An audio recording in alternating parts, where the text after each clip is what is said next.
Hello. Welcome back, folks. Pop that in there. Happy Tuesday. Even earlier than planned. In fact, give me just a second. Be right back. Ooh. Press that.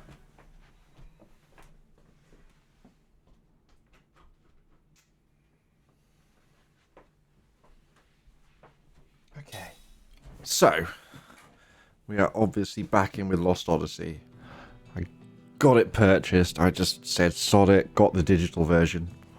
Downloaded it. Everything seems to work fine. For everyone who wasn't here last night for secret surprise grinding catch-up stream, I've made some progress.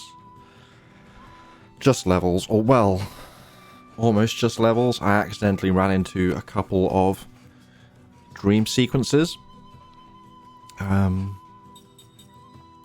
Fortunately, we can just rest at an inn, and that will let us view them. I haven't looked at them so far, so I think first point of order is to go in there. Well, first point of order, I suppose.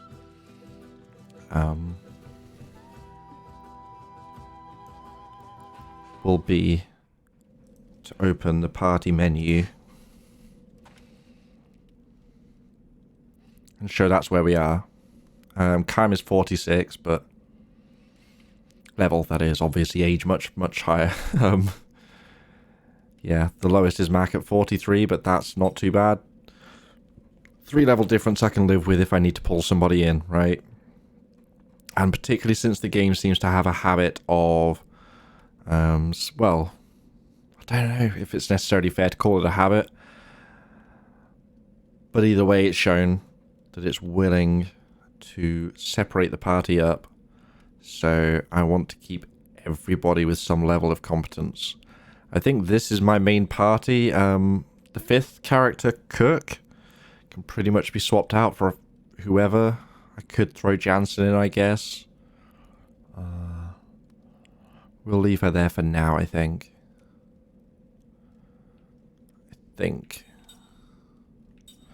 What does he...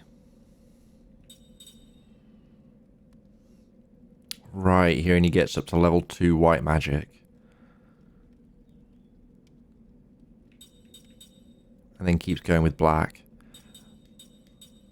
Whereas Cook doesn't get any black magic naturally. I also went and tidied some of these skill lists.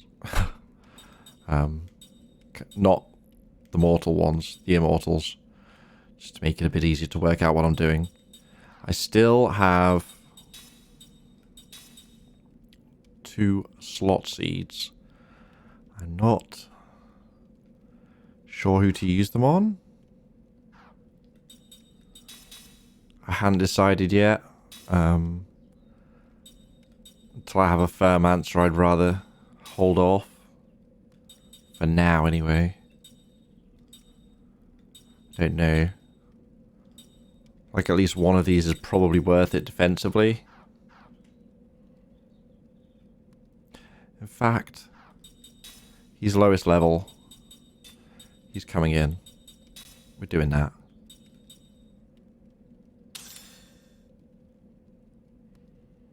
Cool. So, let's visit the inn. And interesting to come back here because one of the dreams was, I think, walking up to this lady. I didn't talk to anybody apart from the vendor, which is why I came here. Walking past the inn here, I think, was some baby crying sounds. The lodging tent, sorry. I guess it's a bit much to call it an inn. Oh, hey. Oh, shit. Well then. That was the other thing I really wanted to do. Was go and fill out some missing spells. I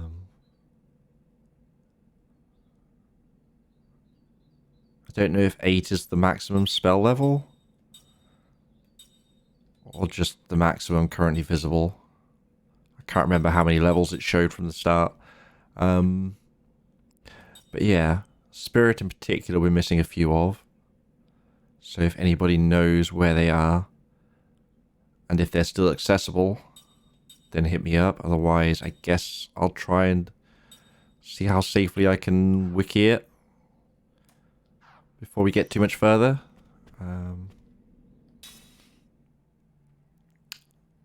Let's hope I can work out which ones. Will it just say new?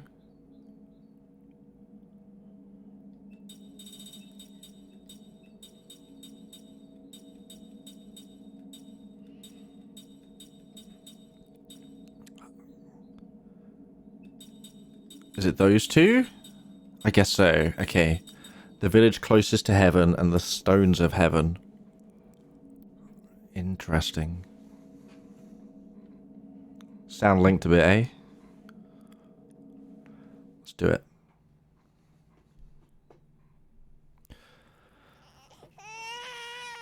Right, yeah. That's the sound that was coming from the inn. Nothing really missed there. Apart from the trigger incident, but I mean, we've seen it, right? In this village ringed by jagged mountains, the women give birth to many children. 5 or 6 is not uncommon. Just the other day, the wife of the village headman gave birth to her 10th child. And why do you think that is? The young fellow asked the traveller, looking down at the snow-blanketed village. Kime cocks his head in search of an answer. Meanwhile, the young man takes something like a piece of crystal candy from a small leather pouch. He pops it into his mouth and says with a laugh, because they die right away. The children? Uh-huh. Hardly anybody grows up to be an adult.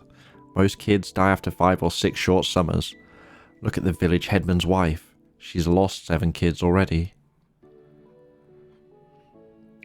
Whether from a genetic problem or a disease endemic to the area, the people of this village have always lived short lives, he says, from way, way back.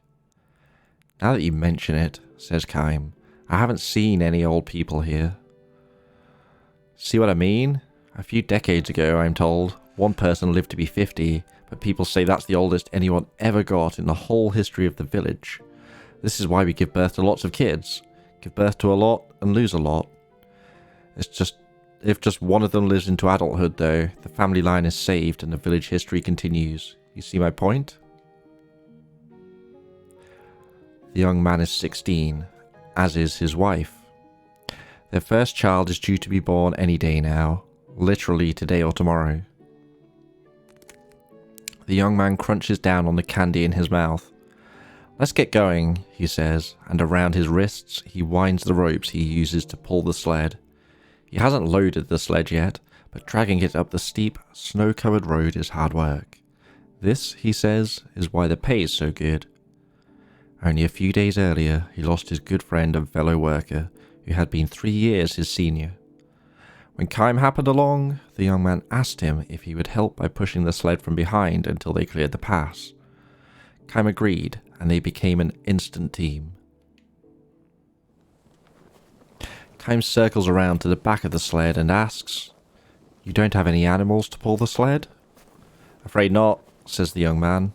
I know it's strange, but our horses and cattle and donkeys all die young. You can spend a lot of money at the town market buying an animal, and it'll keel over before it's done a lick of work. Finally, the best way is for us humans to plough the fields and pull the sleds ourselves. Sounds like something like in the air, right? If it's affecting the animals too. The arms with which the young man himself is pulling his sled are massive, and he forges through the road's snowy cover with powerful steps. His fellow worker was stronger still, he says. He taught me how to pull the sled, how to set rabbit traps, how to build a fire, all the skills I need to live, with all the love he would give to a kid brother. Before I knew it, he was gone. People here always die suddenly, he says.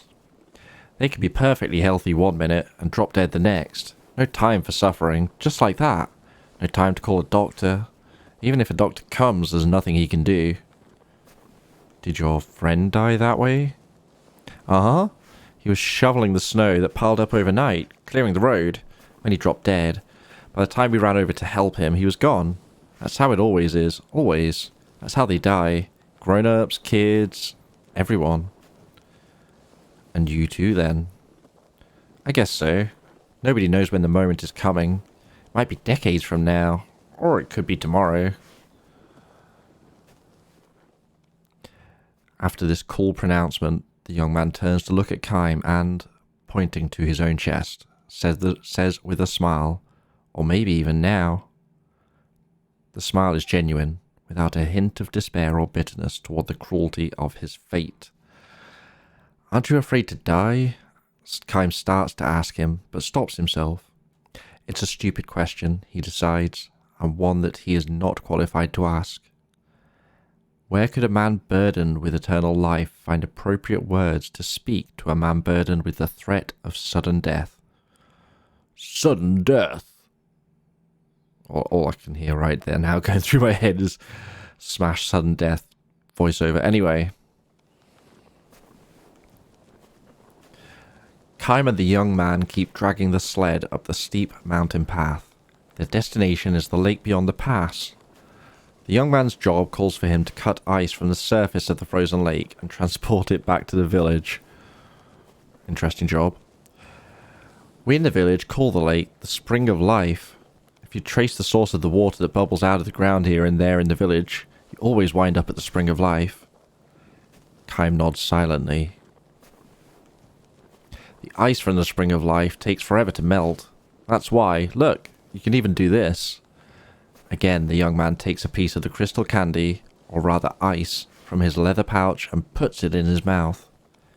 It gives you energy. It's indispensable when doing hard work, or for pregnant women, or infants. Just put a piece in your mouth and it gives you instant strength. Is this what's killing them all? What's the odds? The young man offers a piece to Kime, who nods again in silence. We're really not supposed to give any to outsiders, but you're special because I'm putting you to work. If I give it to you, though, I want you to help me load the ice on the sled. I can handle it by myself on the way back. Kime silently accepts the ice from the young man, who assures him it tastes good too, and watches him smiling. Kime averts his gaze somewhat and puts the piece in his mouth. The ice should be nothing but frozen water, but it has a mild sweetness, just as Kime expected. He spits it out when the young man is not looking. Poison. I know that taste, thinks Kime. Yep. The village people are used to this fate. The village people. Young man. I say young man. Anyway. They're used to this taste, so they think nothing of it. Without a doubt, though, there is poison in the ice. The long flow of time smooths over the wounds inflicted by history. The permanently snow-capped peaks make people forget the existence of the wide world on the other side. The young man calls this lake the Spring of Life, but those who lived far beyond the mountains, at the source of the river that feeds the lake, used to know it as the Pit of Death, full of corpses, right? Are they literally drinking death water? Long, long ago, several hundred years ago, the entire area around the river's source was polluted with the poisonous metallic outflow of a mine. The river was filled with dead fish floating belly up, and the poisonous gas that rose like a mist from the ground killed both the earthbound animals and the birds in the sky. The forest withered, and the lively town that had grown up with the development of the mine became a deserted ruin.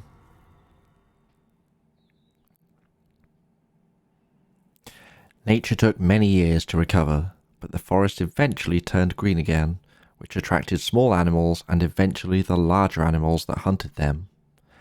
People, however, never came back, and there was no one left to hand down the story of the tragedy that occurred at the river's source deep in the mountains. The only one who knows everything that happened is Kime, the man who has lived 1,000 years. The young man stands by the frozen lake and takes a nice, satisfying stretch. You know, he says to the traveller, I sometimes think this village just might be the closest one to heaven in the whole world. Perhaps it's because we are too close to heaven that we were all summoned by the gods early on. Don't you think that might be true? Kime says nothing in response to this. Over many years, this lake has accumulated the metallic poison that flowed into it from upstream. And over many years, the poison that infiltrated the soil has mingled with the groundwater, bubbling up in the spring water with which the villagers slake their thirst. No one knows the exact chemical makeup of the poison, but at least it does not cause the villagers to suffer until, at the last moment of their lives, the accumulated poison suddenly takes its toll. This may be its one fortunate aspect.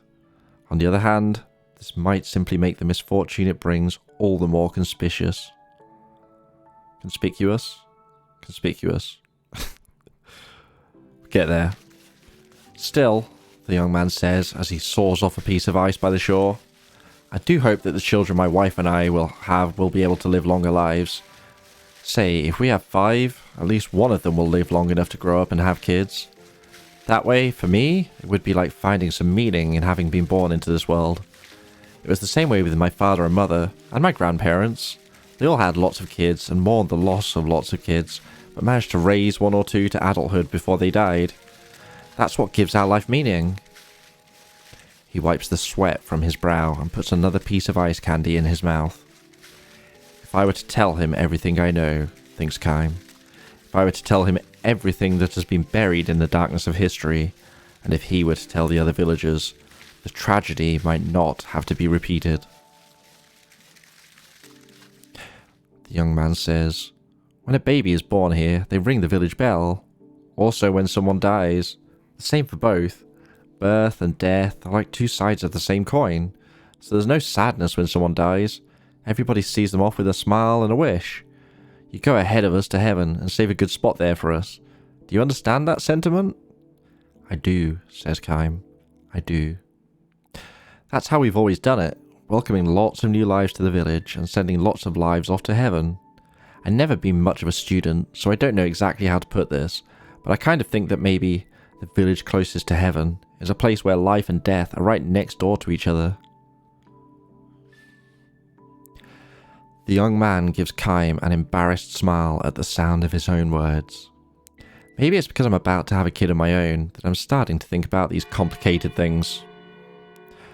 No, that's fine. I see exactly what you mean, Kime says. The moment the words leave his mouth, a bell sounds from the foot of the hill. Several long, slow rings. That's it, exclaims the young man. My child has been born. He dips his head and says again, as if savouring the sound of his own words, my child. While the bell is rung likewise for births and deaths, the young man says, the sound in each case is subtly different. When a young villager learns to tell the 2 apart, he or she is considered to be an adult. What a weird way of defining adulthood. Very dark. Very, very dark. I hope this one lives a long time, the young man says, choking with the flood of emotions that show on his face. But then he goes on as if to negate his own hopes for the future. Either way, whether it lives a long time or not, my child has now been born into this world. That's all that matters. I'm so happy, so happy. Eyes full of tears, he turns a beatific smile on Kime. Beatific? Not sure there, actually. And then, still smiling, he collapses where he stands.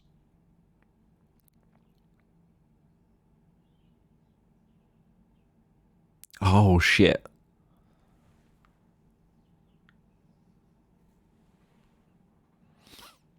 Kime lays the young man's corpse on the sled and returns to the village. As the young man said, the villagers accept his death with the same smiles they had for the birth of his baby. Death is not a time for sorrow. It simply marks whether one has been called to heaven earlier or later. The young man's wife takes an ice candy from the leather pouch he has left behind and places it gently into the baby's mouth. I want you to grow up to be strong and healthy, she says, literally feeding the baby poison. Daddy is saving a wonderful place for you up in heaven, but go there slowly, slowly. And until you go to heaven, I want you to grow up here in the village till you're nice and big. Her words have the gentle tone of a lullaby. Kime says nothing. If he is to stand unflinchingly for what is right, his silence may be a crime. But, burdened with eternal life, Kime knows how suspect the right can be. Throughout history, people have fought and wounded and killed each other in the name of what they declare to be right. By comparison, the look on the dead young man's face is tranquility itself. The village closest to heaven is filled with happiness indeed. Oh no. I hate that sound so much. Don't. Stop. The baby starts to cry. It's loud wailing like a celebration of the beginning of its own life. Okay, I was getting ready to speed through that then. Holy shit. Don't do that to me. However short that life is likely to be, Kime leaves the village with a smile on his face. The village bell begins to peal, reverberating with utter clarity through the distant mountains as if to bestow a blessing on the young man who lived life to the fullest with neither resentment nor regret. And when this too long life of mine draws to a close, Kime thinks, I'd like to be sent off with the sound of bells like this, if possible. Because he knows that day will never come, Kime walks on, never stopping, never looking back. His long journey is far from over.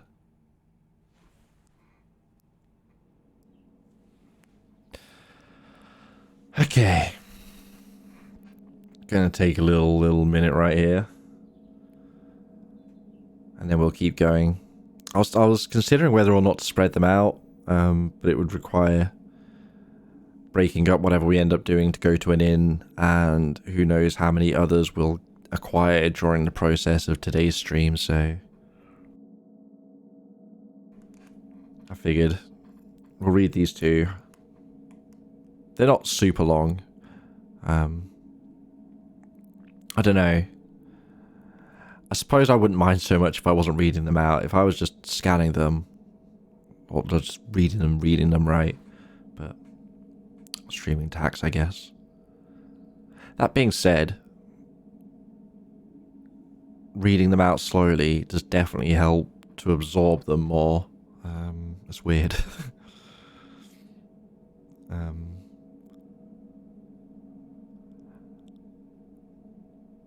That's why I think going forwards I'm going to try and read like the important stuff in games where there's a lot of text. But I'll probably just gloss over most of the rest of the stuff. Like no one needs to hear every NPC dialogue in a JRPG. It's ridiculous. Unless you do, fair play if you do, but I'm not interested in that.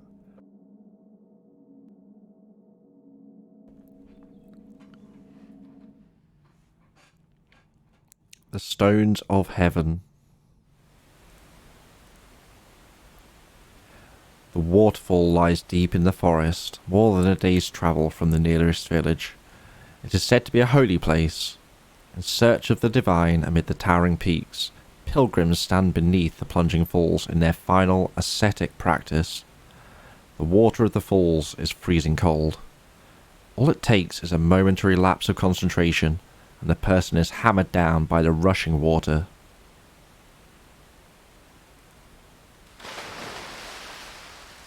The pilgrims call this waterfall the Stones of Heaven. Heaven is testing their mental and physical strength, they say, by hurling an endless stream of stones down upon them in the form of the powerful waterfall. And the stones have a mysterious power, a former pilgrim says to Kime with a pained smile. He himself failed in this final austerity, he adds. Different stones of heaven fall on each person. It's as if they can see into your heart. What do you mean? Kime asks. The burdens you bore and the dreams you dreamed in the secular world appear to you one after another. In his own case, he says, What came to him first were the voices of women. The water plunging down into the basin of the falls began to sound like women's voices. Sweet voices whispering in my ear. Voices sobbing, voices moaning in a lover's embrace. An incredible variety, and for better or worse, I knew every single one of them. Some I was thrilled to hear again, while others I hated remembering. Oh. Meaning you've gotten yourself into a lot of trouble involving women? I have indeed. Not to boast or anything, but that was one battlefield I knew better than anybody. I survived, but I made a lot of women cry, and there were a lot of them I loved. My whole purpose in undertaking the austerities was to put that life behind me, but the stones of heaven know what they're doing. In the final test, they go after your greatest weakness, and if you waver the slightest bit, you've had it. The water slams you down, and your austerities are over. The man feeds a stick of kindling into the campfire. And I'm not the only one, he continues. One fellow heard the voice of the mother he hadn't seen since he was a little boy. Another heard the voice of his dead child. Is it always voices? I wish it were. If you hold up through the voices, the waterfall's mist starts changing into the shapes of people. You might see somebody who you hated so much in the secular world that you wanted to kill him, or it might be some loan shark you had to go into hiding to get away from. One little flinch and you're done for. This particular austerity can be performed only once. There are no second chances. Someone who has persevered for a whole day and night, but who fails in the end, has no choice but to return to the secular world in defeat, as this man did. Not that it was easy for me to get on my feet again once I was back there either. The man chuckles and calls out to a young pilgrim, or, more precisely, to a young man who was a pilgrim until a few moments ago, but who has just now dragged himself up to the lip of the basin in utter dejection. Hey, young fellow, the campfire's over here. I've got liquor to warm up your insides and some fresh grilled meat. Get a little of that in your stomach and you'll have the strength to make it down to the village. The man now makes his living as master of the tea house by the waterfall. Of course, pilgrims undergoing austerities carry no money with them, but the man is not expecting to become rich doing this work. The body's chilled by long hours of pounding water under the waterfall. Just long hours of pounding under the waterfall. Lewd. He provides a warming fire, food and drink, and sometimes even money to tide them over when they first go down to the village. Payment can be made at any time. The men can bring him the money after they have started to take in earnings again from jobs they find in the secular world. He sets no date for repayment. He takes no IOUs. He says he is fine with that. Aren't there some who don't pay at all? Kime asks. Of course there are, the man says matter-of-factly. But I think of my running of this tea house as another kind of discipline for myself. Another kind of discipline? Metal Gear? That's right. The stones of heaven will accept only the strongest pilgrims, the ones unperturbed by anything. The role I want to play is to accept the ones who are broken by the stones of heaven, the weak human beings. I want to go on accepting the weakest of the weak, the kind who not only succumb to the stones of heaven, but who even fail to pay for their food and drink afterwards. Wow. Yeah. Burn. That is your kind of discipline? Exactly. It makes for a hard living, that's for sure. I thought I was prepared to deal with cheats and weaklings, but there are a lot more of those than I ever bargained for, he declares with a hearty laugh. But then he quickly turns serious and says, to tell you the truth, I think of this less as a form of discipline than as a way to get even. Get even? With whom? With those gods or whatever they are that keep hurling down their stones of heaven. Human beings are weak, shockingly so in the eyes of a god. But I think, and this is not just because of what happened to me, that being weak is the best thing about human beings. Weakness can make us cunning, but it can also make us kind. Weakness can torment us, but it can just as easily be our salvation. Don't you see? The gods are hurling down their stones of heaven just to make people aware of their own weakness, just to make us savor our own powerlessness, and I'd just as soon drop my trousers and moon them. I'll slap my bare butt and say to them, I'm not like you. I'm not going to punish human beings for being weak. I accept them for what they are, weakness and all. The man feeds a new piece of kindling to the fire and says with a shy shrug, shrug. I guess I got carried away. Kime smiles and shakes his head as if to say, not at all. Tell me though, the man goes on, I see you're a traveller, but you don't seem to be a pilgrim. You're right, I'm not, Kime says. I was trying to cross over the pass and took the wrong road. Well then, as long as you're here, why not give the stones of heaven a try? It'll be something to talk about. No thanks, Kime says, smiling. What's the matter? Afraid they're going to show you whatever it is that shakes you up? The man smiles and nods. Can't say I blame you though. The man is mistaken about Kime. He is not the least bit afraid of such a thing. What scares him is the opposite prospect, that of not being shaken up, of encountering in himself a person unmoved by anything at all. Anyway, it would be suicide to jump into the waterfall without preparation. How's that? It's freezing cold for one thing. There's even colder water bubbling up from a spring in the basin. Even the most well-conditioned person has to be careful and take time to accustom himself to the low temperature. If you go in all at once, it can stop your heart. The man jerks his chin in the direction of the falls as if to say, look at them. 2 new pilgrims are preparing themselves for the challenge of the stones of heaven. The men appear to be brothers. The older one kneels at the edge of the basin, splashing himself and massaging the cold water into his skin from foot to heart level. The younger brother is too impatient for that. He wants to jump right under the falls. The elder brother cautions him and takes all the time he needs to accustom himself to the water's coldness. He exudes the quiet power of one who has withstood the most rigorous training. Is the younger brother about to kill himself here? Death by shock? Aha, the tea house owner says to Kime, smiling. We're in for a rare privilege. I think we're about to see the first successful attempt in a long while. You can tell? Kime asks. You can if you spent as much time here as I have. The winners and losers are decided before the men ever step under the falls. Having completed his meticulous preparations, the elder brother enters the basin. Even then, the steps he takes are slow and cautious. The younger brother follows him in, kicking up a spray with every step. The younger one is hopeless, says the man with a sigh, adding another stick of kindling to the fire. I'd better get the liquor ready now, he mutters to himself.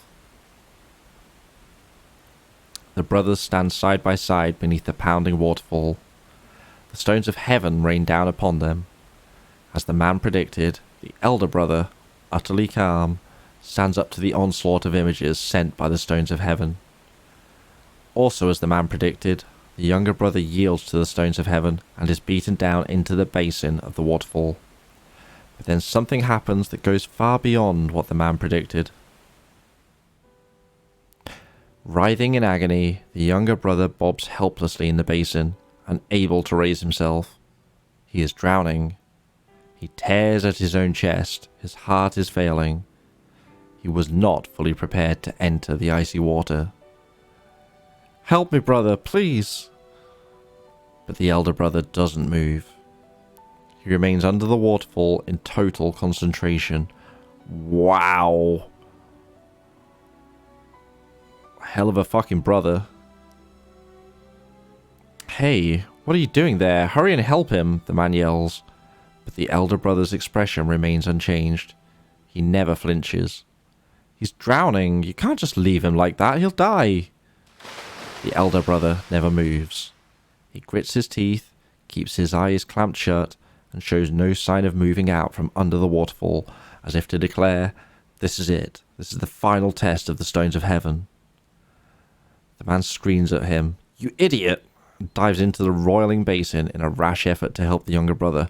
And he's going to do the same thing himself now, right? For the moment his untrained body hits the frigid water, the shock of it seizes his heart. Still, he reaches out toward the drowning brother, who is sinking beneath the surface. A great shudder goes through him, and with an enormous groan, he takes hold of the young man's wrist and pulls his limp body toward him. He tries to return to the shore, but his strength gives out, and he falls back into the water. Next, it is Krim's turn to dive into the basin beneath the falls. He takes hold of the two unconscious men and drags them toward the shore. The stones of heaven pour down on Krim, and he is assaulted by one vision after another. Battlefields, scenes from his wanderings, shooting stars, the climbing and sinking sun, raging wilds, and countless deaths of those he has come to know on the road of his all-too-long life.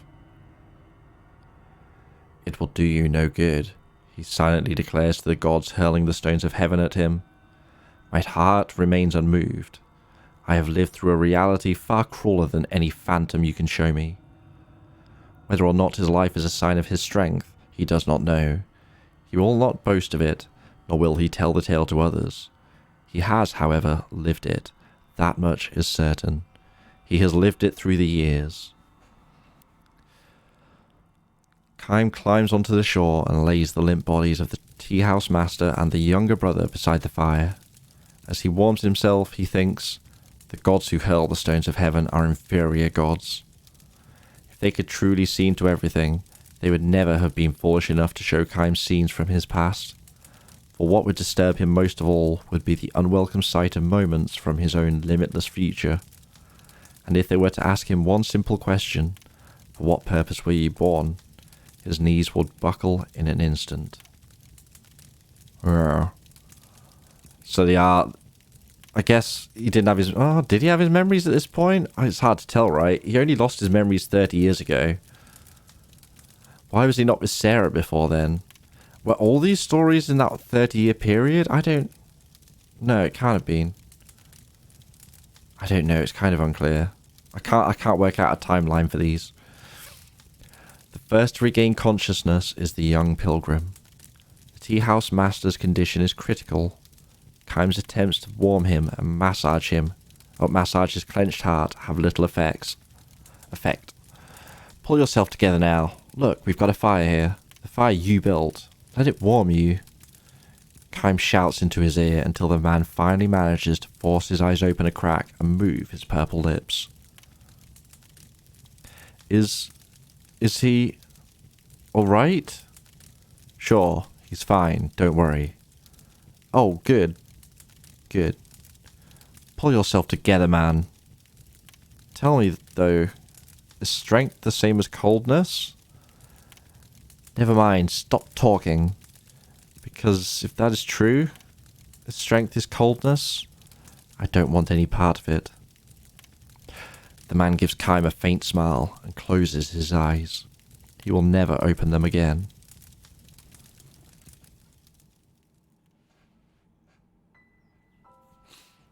Human beings are weak and fragile.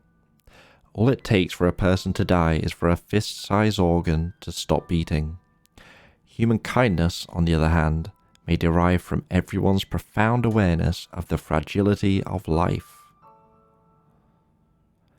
Facing the tea-house master's lifeless corpse, the younger brother hangs his head and cries. This weak man, defeated by the stones of heaven, sheds heartfelt tears for the man who saved his life. His strong elder brother, meanwhile, is still being pounded by the waterfall, unfazed by the stones of heaven. Surely his strength will be recognized by the gods, and he will bring his ascetic training to perfect completion. Still, Krim finds the tear-stained face of the younger brother beautiful in a way the stronger elder brothers never can be, and he wishes that he himself could be moved like the younger man. There was an unmatched nobility in the last smile of the teahouse master, who gave up his life to save that of a complete stranger. Kaim wishes that he, too, could experience such feelings. And what of my own face? Living through 1,000 years of life is not strength. Yet, burdened with a life he cannot lose, will Kaim ever be able to change weakness into kindness? This he cannot tell. He can only live unknowing. He can only walk on. He can only continue his journey. Kaim looks at his reflection in the basin of the waterfall. On the water's heaving surface, he sees the trembling face of a lonely wanderer. We did it, chat.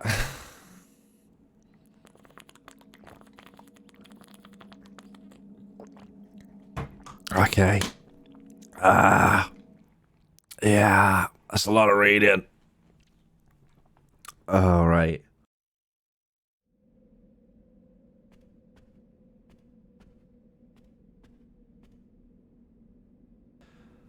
Okay.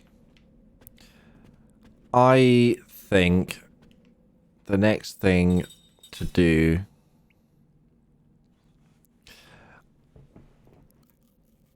is to try and find these spells, right?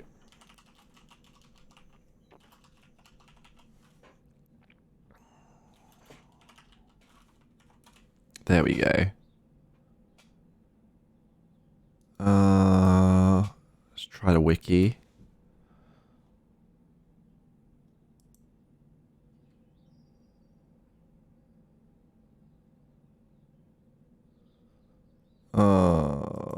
This wiki is pretty fucking awful. Wait, there we go. White, black, spirit.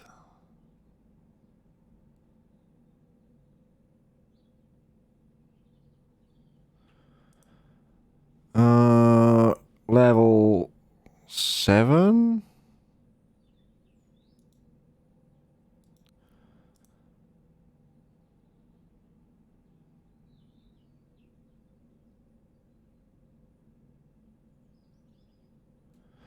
Oh, seemingly missed stuff will become available at that auction house. That is what it's good for. Good to know.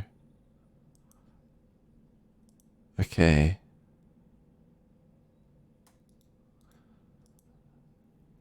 Yeah, I need to not look at level 7 stuff, so we're going to close that for now. That was a little spoiler there. We'll be alright. Ground mine.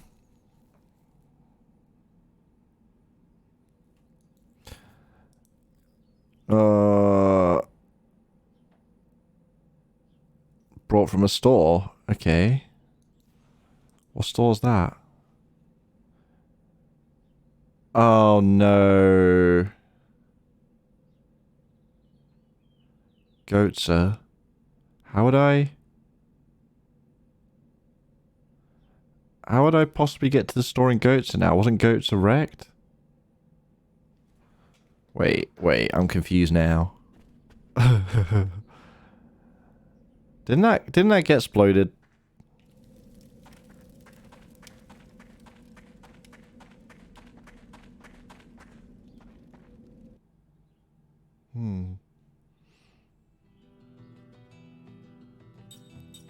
Oh no. Alright. I thought it had. Well then, never mind. How did I not see that spell? Anyway.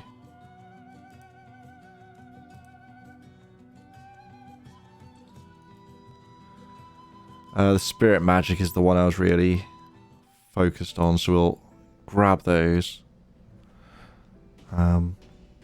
Oh, okay. So we can come back in, it's just all icy.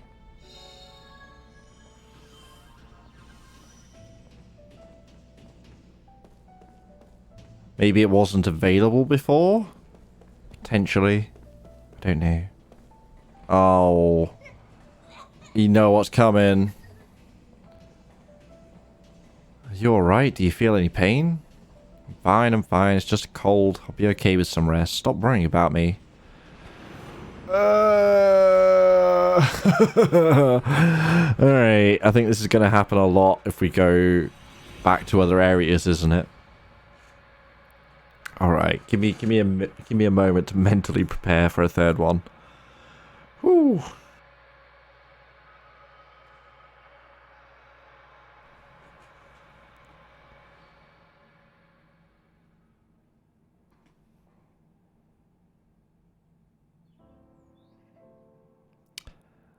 The ranking of lives.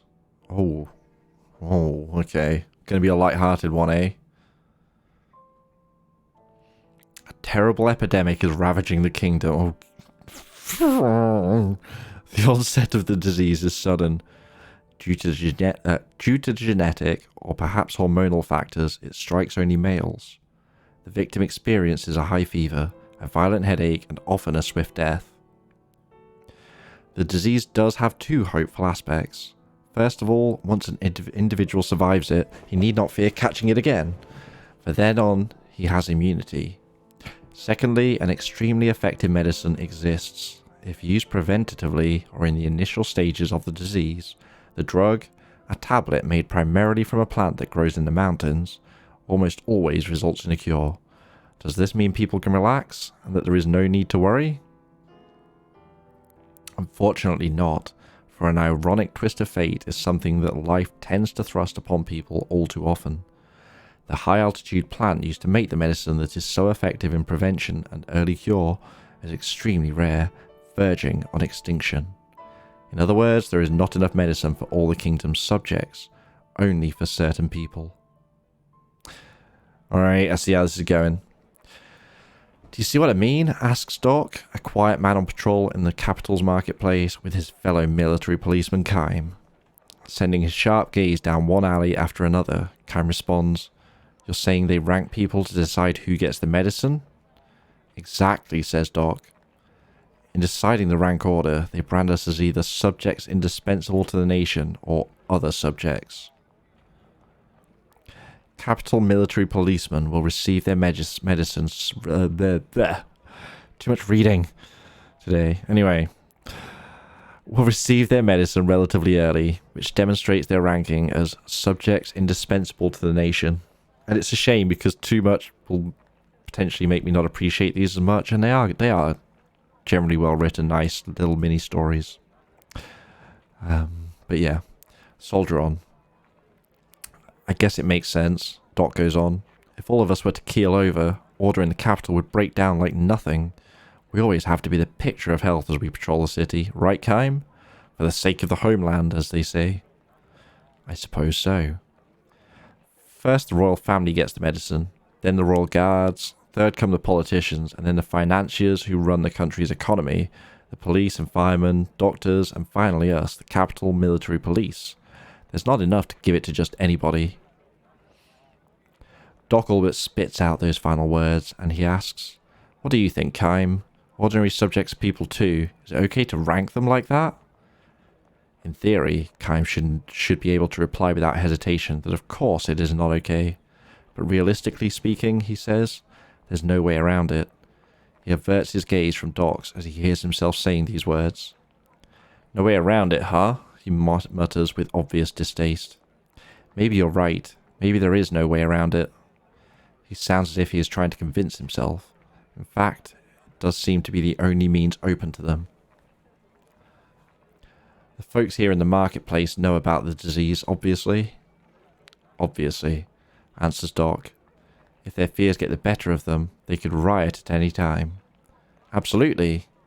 We can just manage to keep the peace by patrolling the streets like this." "I know what you mean. If we were to succumb to the disease, their lives would be put all the more at risk. If we can't dose every subject in the kingdom, all we can do is think about how best to keep the harm or the impact of the disease to an absolute minimum." "I couldn't have said it better myself, Kime. You get a perfect score. Good job." His words of praise carry obvious barbs. Sensing their presence, Kime falls silent. Underlying Doc's sharp comments is not only the pain of biting sarcasm, but the sorrow of helplessness. Oh my god, falling apart. It is as we go on with more and more of these. If there's a fourth, I might need to hold it for a bit. But we're in this now. Two children, a boy and a younger girl, run past the men. laughing. Dressed in rags, they have probably come from the slum behind the market to gather scraps of vegetables little better than garbage. Why? Mouth, voice, word thing. Doc points to their receding forms and says, I'd like to ask you a question, Kime. Alright. Are those kids subjects indispensable to the nation? Kime has no answer for him. Because he knows the right answer all too well, he can only lapse into silence. Responding to Kime's silence with a bitter smile, Doc goes on. According to your logic, Kime, if those kids fall sick and die, there's no way around it. Or at least Capitol Police like us have a greater right to the medicine than those kids do. Am I right, Kime? Isn't that what you're saying? Kime could hardly declare that he was wrong. Responding again to Kime's silence, Doc says, Now don't misunderstand me. I'm not attacking you. It's just that everybody is indispensable to somebody. Even those kids. They may be just a nuisance to the state, poor beggars, but to their parents they are indispensable lives that must be protected at all cost. Am I wrong? What a kind-hearted fellow, Kime thinks. Maybe too kind, to a degree that could prove fatal for a soldier. From the direction of the castle comes the sound of the great bell, an emergency assembly signal to the soldiers patrolling the streets. The medicine seems to have arrived for them. Let's head back, Doc pipes up, apparently emerging from his gloom. Let's be good boys and take the miraculous medicine that's going to save our lives and protect the kingdom. The sorrow-filled thorns sprouting from his words pierce Kime through the heart. It is the following day when Doc tells Kime of his plan to desert. I'm only telling this to you, Kime, he says when they are patrolling the marketplace again. I know the punishment for desertion is harsh. I'm not sure I can make it all the way, and if I'm caught, I know I'll be court-martialed and executed. He has resigned himself to that possibility, he says, which is why he wants to make sure that Kime knows the purpose of his desertion. I'm not betraying the country or the army. I just have to deliver this. In his open palm lies the tablet that he was issued the day before. You didn't take it? Kime asks, shocked. No, I fold them, he chuckles, immediately turning serious again and closing his open hand. You're going to deliver this tablet? Uh-huh. Doc holds out his hand now, pointing toward the mountains south of the capital. At the foot of those mountains is the village where I was born. My wife and son are there too. He's just 5 years old and he's been sickly since the day he was born. If he gets the disease, it's all over for him. So you're going to give him the medicine? Do you think it's wrong of me to do that? Transfixed by Doc's stare, Kime is at a loss for words. Suddenly, the gentle Doc's eyes betray a murderous gleam. I may be a soldier dedicated to protecting the nation, but before that, I am the father of a son. Before that, I am a human being. I don't give a damn about the kingdom's ranking of lives according to whether or not they are indispensable. I want to save the life of one human being who is indispensable to me. Doc's eyes take on added strength. They are bloodshot now, clear proof of his resolve. If I leave now, I can be back in the barracks by roll call tomorrow morning. I'll leave home as soon as I give him the medicine, so I'm asking you to do me this one favour. Don't cause any commotion until then. No, of course not, but... I'm not sure I can make it, but I am sure my boy will die if I just stay here. He'll pull through if he has the medicine. If there's even the slightest possibility of that, I have no choice. I have to take a chance. They'll kill you if they catch you. I don't care. I can die with pride, knowing I did it to save the life of the one person most important to me. What if you get sick? All I can do is leave it up to fate. Doc smiles. Human beings can't do anything about fate, but I do want to do everything I can as a human being. This is why Doc has revealed his plans to Kime. One more thing, Kime. If they kill me, or if I get sick and die, I hope I can depend on you to visit my village sometime and tell my wife and son what happened. Make sure they know that I didn't desert because I got fed up with the army. I did it to save my son's life, which is something that is way more important to me than army rules and even more important than my own life. He will be satisfied as long as that message gets through, he says with a smile. Kime has no way to reply to this. Not that Kime fully accepts everything Doc has said to him. He is convinced not so much by the man's reasoning as he is overwhelmed by something that transcends reasoning, by the power of life, by the strength and depth of Doc's desire to save a life precisely because it is something that will eventually be cut off by death. I'm going to make a run for it while we're patrolling the marketplace. I'm asking you to look the other way. Tell them I disappeared when you took your eyes off me for a split second. Kime can do nothing but accept Doc's plea in silence. He sees that deep in the hearts of those who love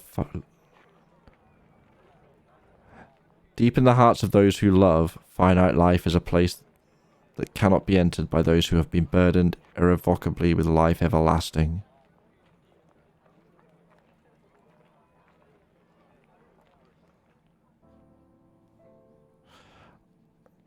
That was alright, that last line. The two men reach the far end of the marketplace. Alright then, sorry to put you through this, Doc says. He turns toward the exit and is about to plunge into the crowd when it happens. A child comes bounding out of the alleyway. It is the same shabbily dressed girl from the slums who ran past the men yesterday laughing. Today she is alone and crying her head off.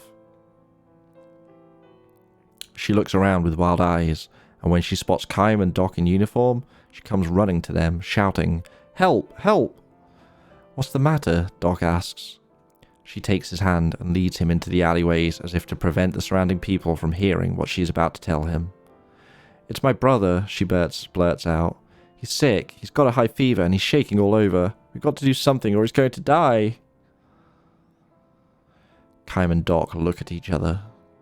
"How about your parents? Don't you have a father or mother to take care of him?" Kime asks. "What parents?" the girl retorts tearfully.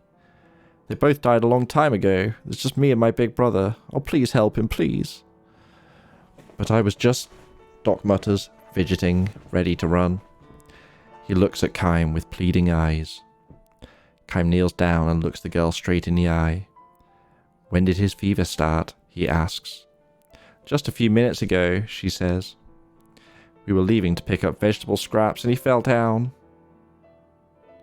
Only a little time has passed since the disease struck. He could still be saved by the medicine. But of course there is no medicine for slum children. Judging from the girl's wasted frame, her brother must also be eating poorly. The disease will almost surely ravage his malnourished body and snatch his life in a matter of hours.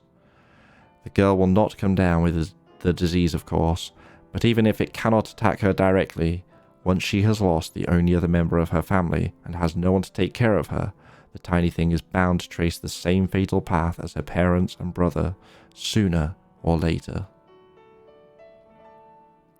"Please help my brother, please."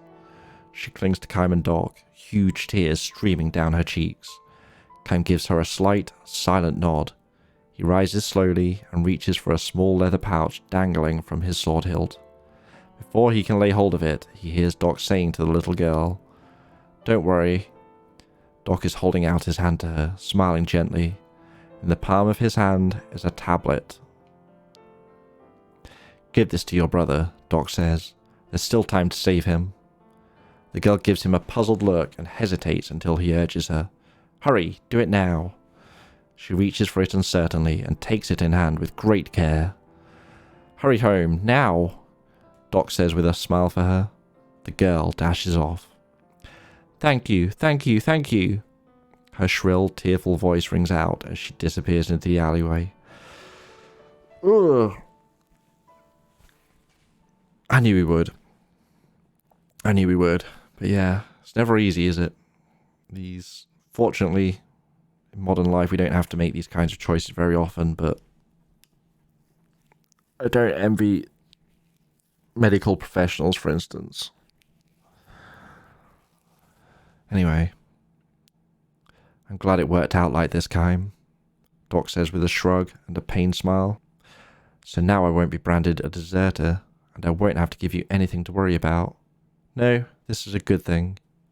He sounds as if he is trying to convince himself. He even nods deeply in agreement. Surely he cannot have done this without regrets, especially if his son at home should take sick and die. His voice is calm, however, as he says, I couldn't help it. When I saw that little girl crying like that, I know my son would understand. He gives himself another deep nod. Still, Doc? Never mind, don't say a thing. Doc cuts him off and squints toward the alleyway the girl ran down. There's absolutely no rank order to lives.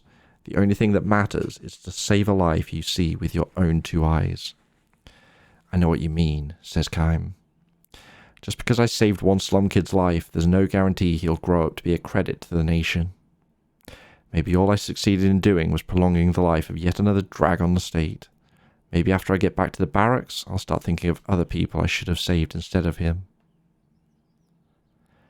On the other hand, Kime, he says, interrupting himself and turning to look at Kime as he considers yet another possibility. On the other hand, I look at it this way too. Maybe it is just a matter of innate human instinct to want to save the life before your eyes. Maybe we learn those other kinds of ranking later, for the nation, or for the people, or even for my son. I may have failed as a soldier or as a father, but I think I did the right thing as a human being. Doc stops himself there and starts walking without waiting for Kime to reply. He might be trying to hide his embarrassment at his own tortured reasoning. Seeing this, Kime produces a laugh and calls out to Doc, as casually as if he were suggesting they go to the tavern for drinks. Hey Doc. Uh-huh. You forgot this. Now Kime finishes what he interrupted before, reaching for the leather pouch tied to his sword hilt. His tablet, of course, which he didn't need to take. From it, he takes a small pill. What? You mean... I didn't take it. Capable of losing his life to a disease, Kime had no use for the medicine to begin with. Of course, he has no intention of telling Doc about that. Even if he were to try telling him that he has lived 1,000 years, it is not likely that Doc would take him seriously. You have a family, Doc. Lives you'd give anything to protect. That is a great thing. Now Kime holds out a hand with a tablet in the way Doc did earlier to the girl. I envy you, he says with a smile. Wait, Kime, wait. Hey, I mean you... I don't have a family, he says, increasing the depth of his smile. Responding to Kime's smile, with its mixture of loneliness and warmth, Doc silently accepts the tablet. Well now, would you look at that beautiful blue sky, says Kime. I think I'll just stand here for a while, looking up at it, not thinking about anything at all. This might be a good time for you to run home to your son.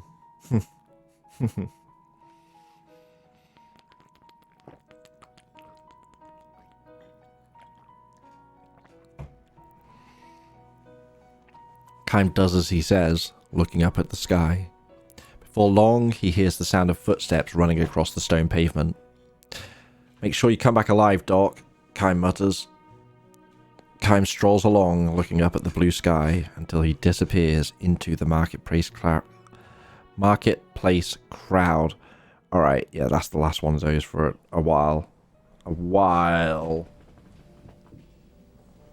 Like, shit. Hold up.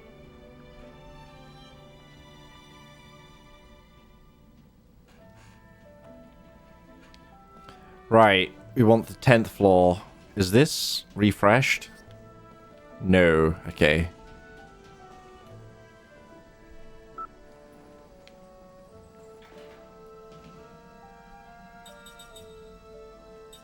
Wait, backyard? What's in the backyard?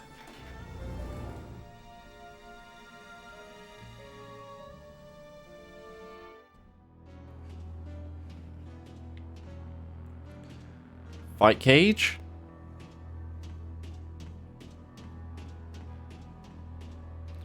Interesting. Interesting.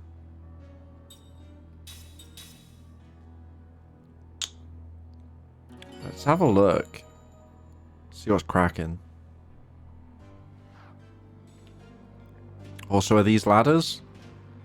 No. If you want a little spice in your battles, this is the place for you. Let's try it.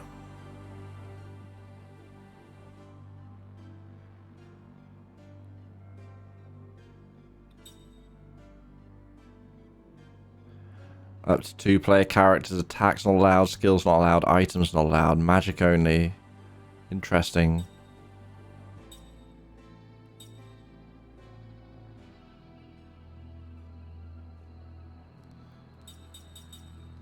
Let's try an easy one just to see what kind of rewards we can expect. Just defeat all enemies.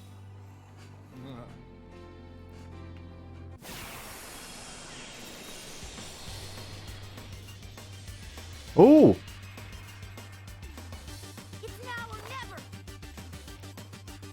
New fight tune. Worth it for this alone.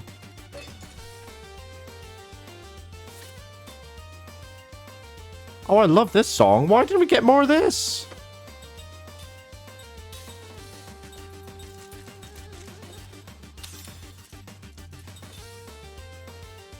I feel cheated.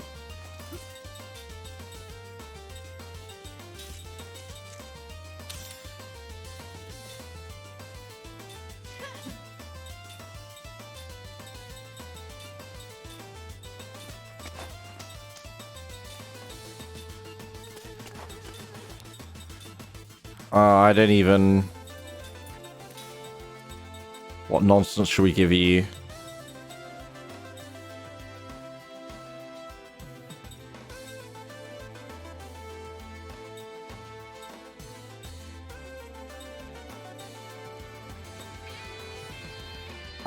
Yeah, actually, I quite liked having that.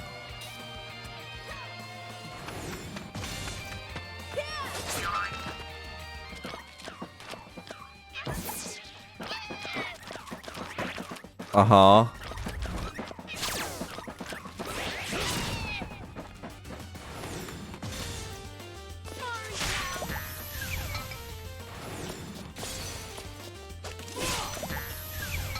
Super dead. Right, let's see what rewards look like. It appears I've still got a lot to learn.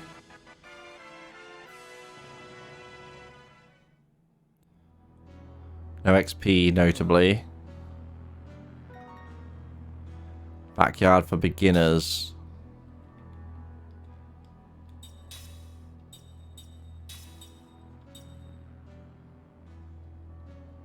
Guidebook that helps prepare. Yeah, but I can't read it. So that doesn't help.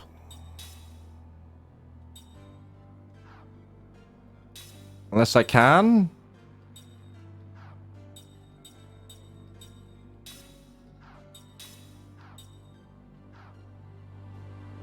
It's really not helpful.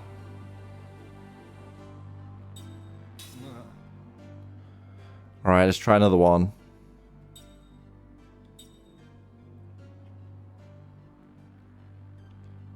We need magics. Which means...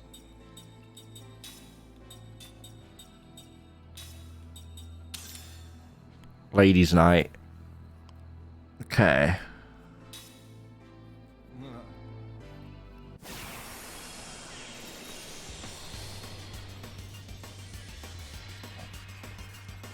Numara's here.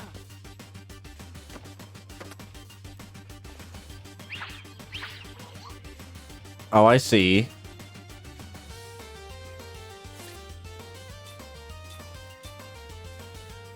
Oh, I can't see though, is the problem here.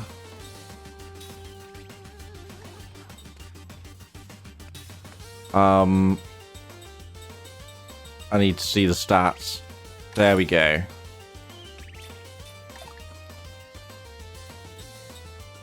Not allowed. Wait, why?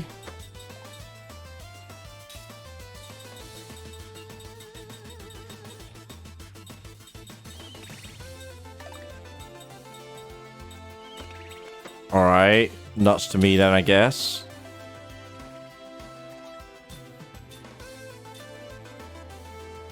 think that's a good start. Yep.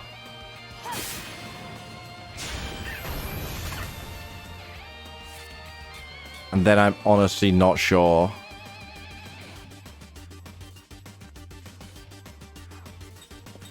I'm feeling like some fire.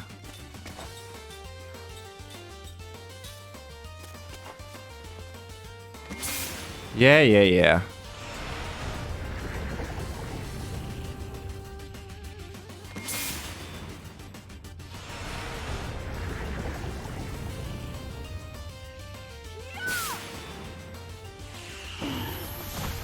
Wasn't fire.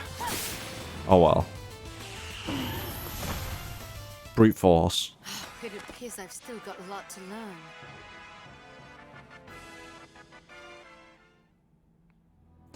So since I get no XP, do I also get free heals after?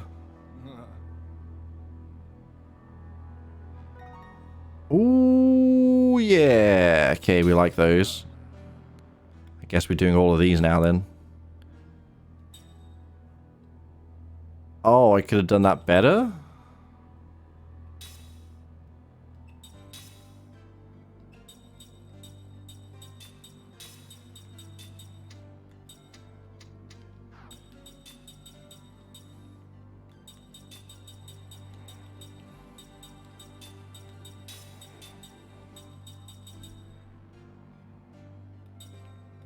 Yes.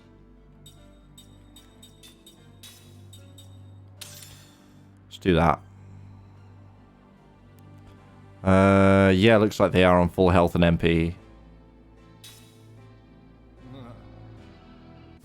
Oh, I forgot to check the conditions. Or was it just a fight? Shit.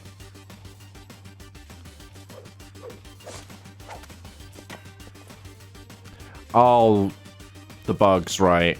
Defeat the explosive. Fire time.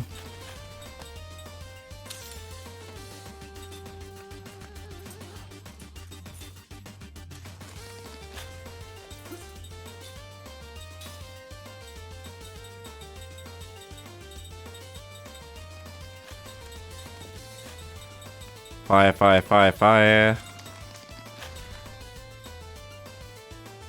That'll do.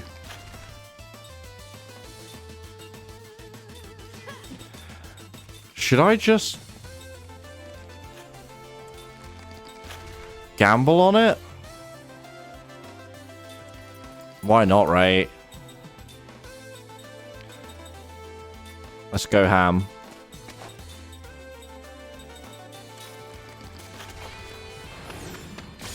Oh, dead. Not dead.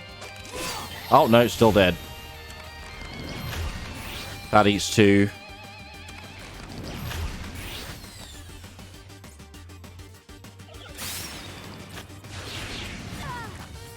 Yeah.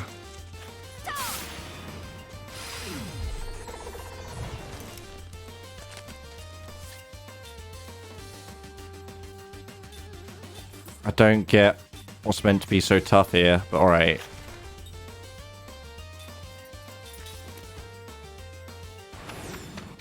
Nice. Right. How rough is this? 4k HP? Oh, one dead. Oh no, he wasn't. Definitely not dead. Oh, one is. Wait, what? Oh, right, okay. Wait, really? Really?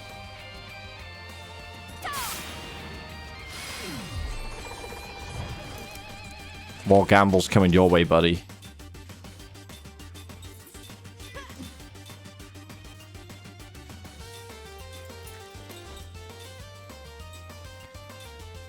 Do Do I just do that? Probably right.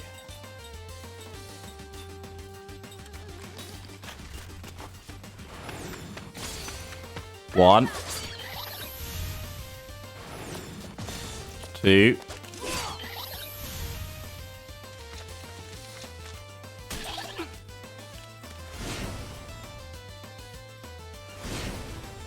Wait, how many is he gonna munch? Oh, okay. That's fine. Gonna mess you up, buddy.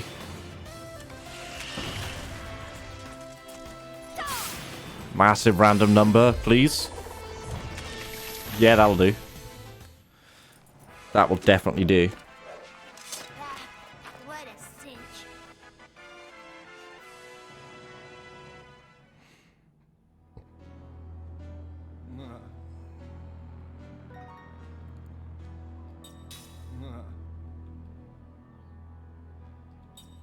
Two stars.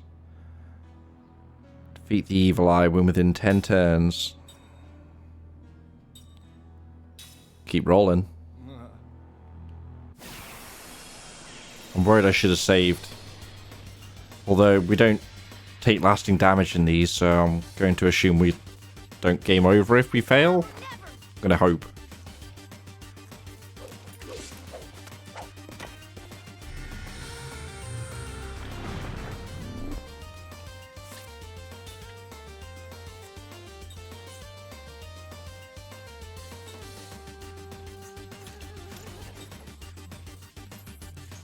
Okay.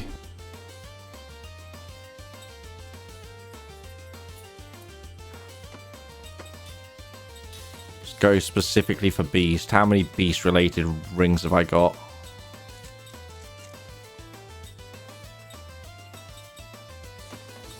Or machine. I want to get beast really though first. Let's have a look. I have a dinosaur ring.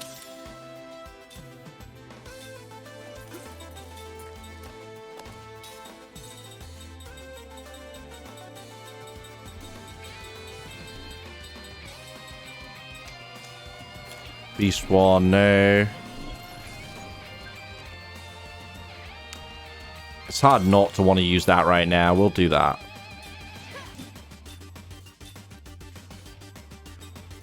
Do we just spam gamble? Is this a legitimate play? I think it might be.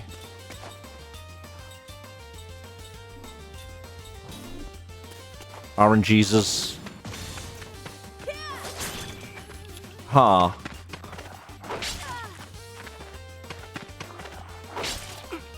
Zero damage. Ah, oh, fuck off.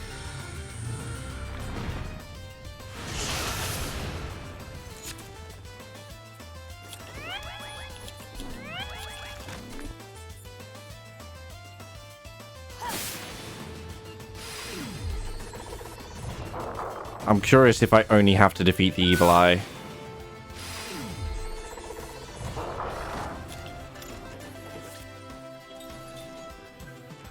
Potentially. Right, well that didn't do shit.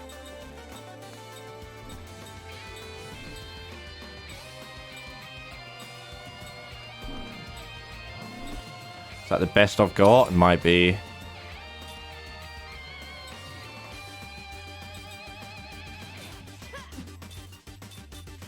Spam it more.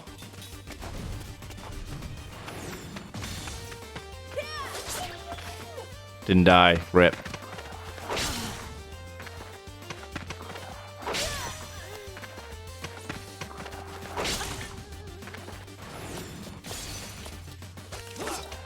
God damn it.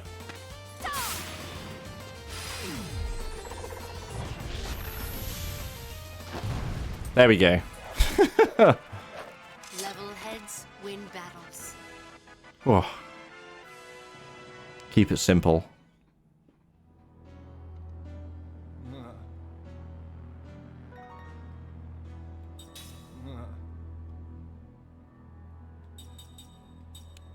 Do I need the 3-star bonuses to get extra slot Cs or something? Or maybe it was just that one. I don't know.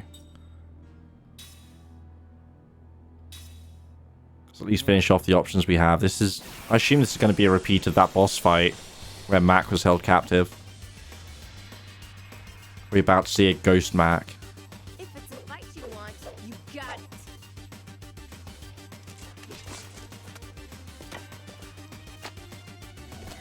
it. No.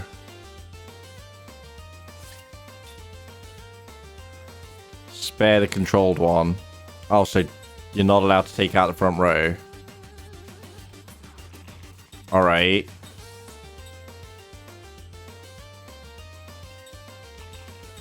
I mean... if that's what we're doing, that's what we're doing.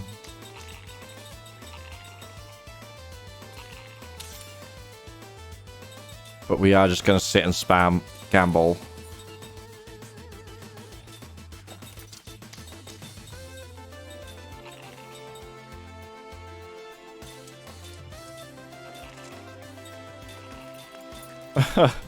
Like, what did they think was going to happen here?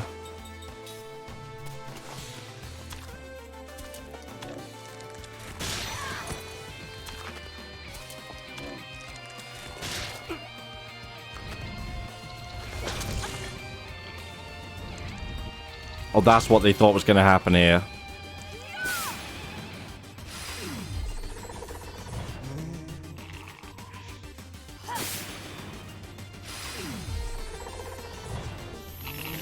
One down.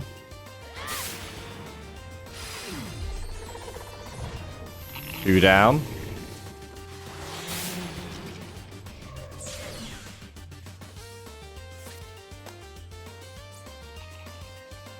I don't know if that's gonna bounce. I really don't. Don't know if items bounce. Let's find out.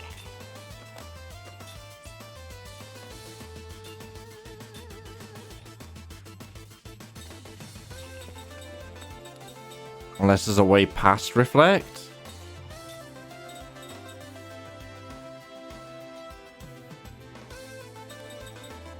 We got a dizzy cure. No.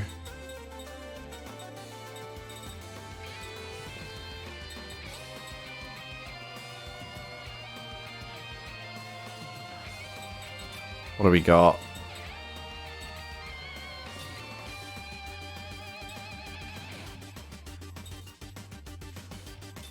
Cure that, why not?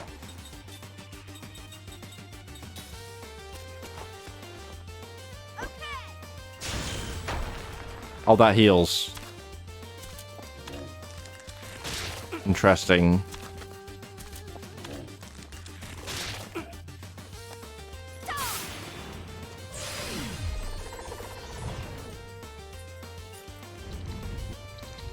Doesn't actually reflect properly though.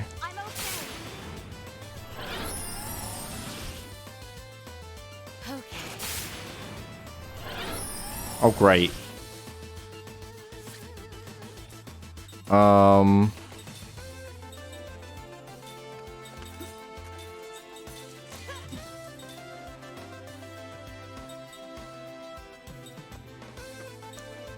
I mean, I guess this is what we're doing now.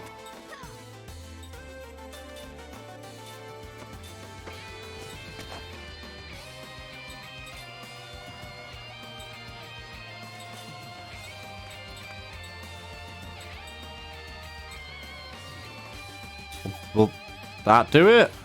Oh. Just gonna do it randomly. Oh, that was bad.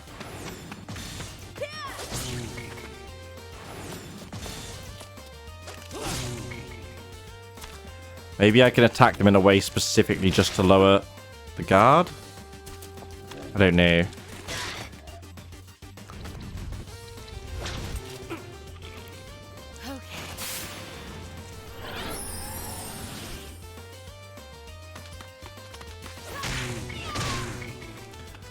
Or we just punch it out.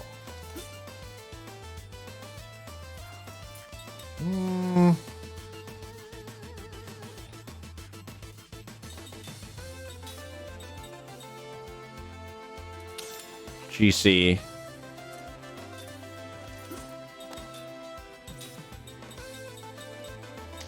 GC, GC down. Give me another one.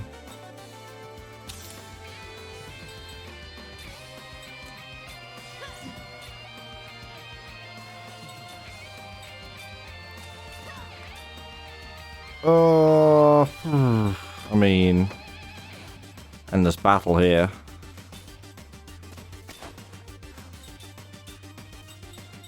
We'll keep doing it though.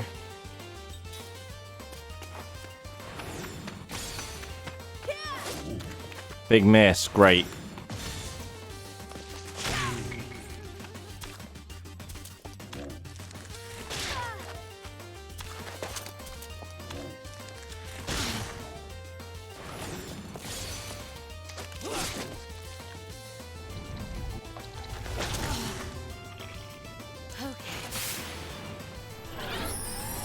Okay.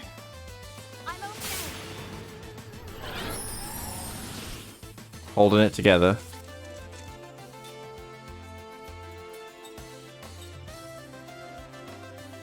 Just want to reduce some more guard.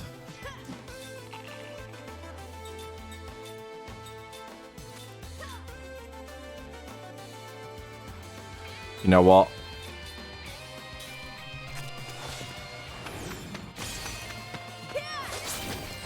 Big guard down.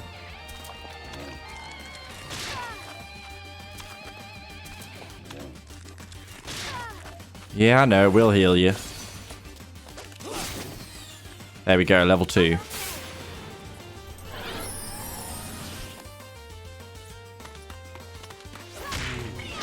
Nice.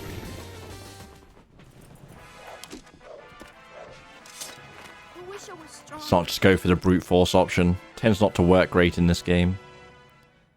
Generally.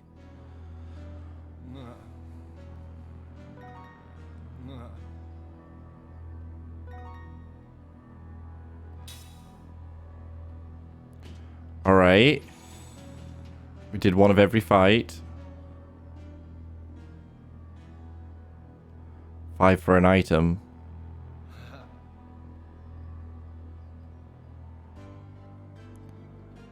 All I can see. Okay.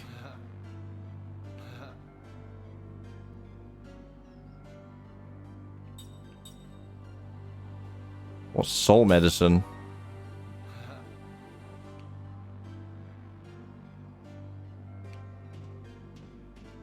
Okay. Oh, hey. Oh, shit. Double kicking everything in this room. Anything? Alright. I think that kind of makes it party time with the slot seeds.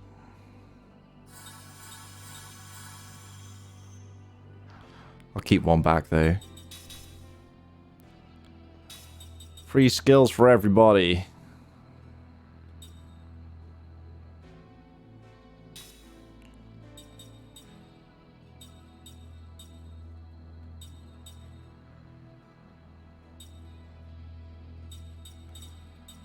What do we want though?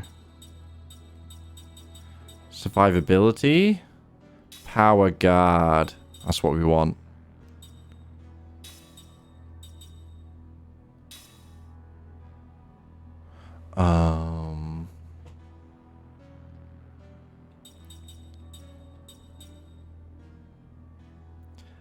Kind of want that. Let's put it on for now.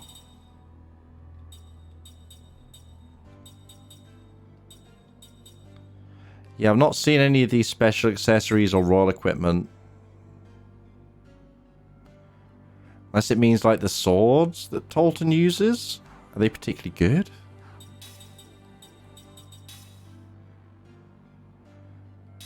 $206, $119. They're considerably better?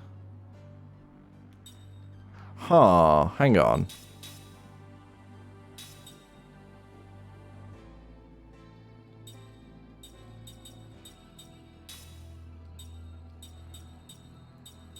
Oh, do you not have it? Oh, okay. So it'd have to be you.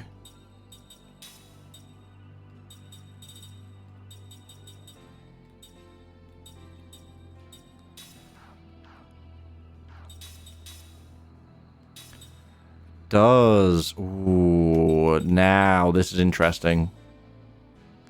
So we can do that.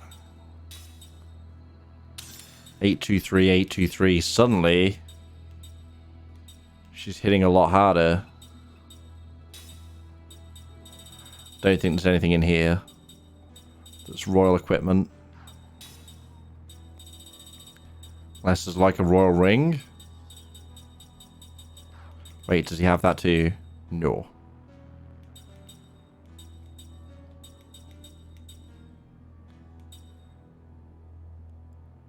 Kind of worth it, right. And you ladies.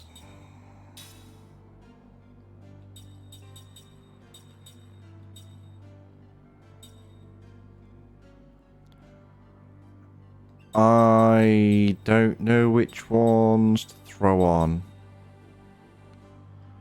Probably not Angel Heart. We can just use a stronger heal.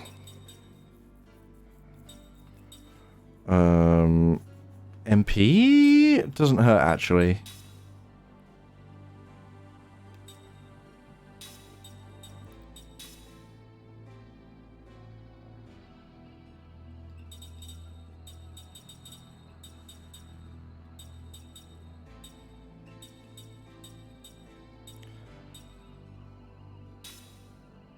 Not the worst thing to have. Petrify seems to come up way more often than you might expect from other games. So yeah, we'll stick that on. Cool. Wait.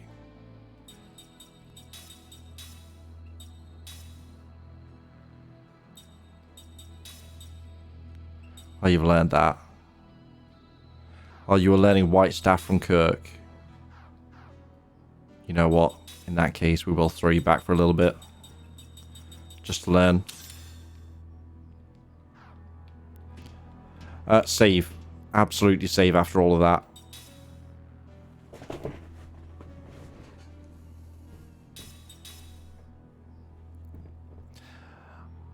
I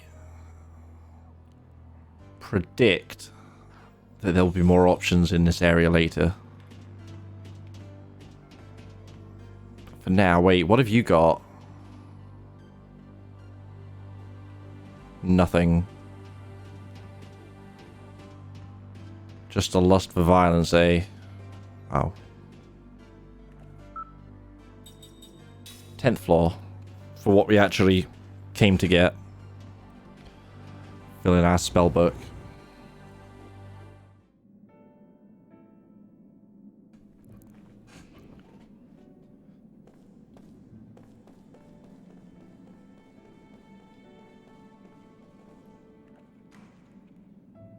I assume it's this room marked as a shop. Should be. Oh, right. I wasn't allowed to use the shop there, was I?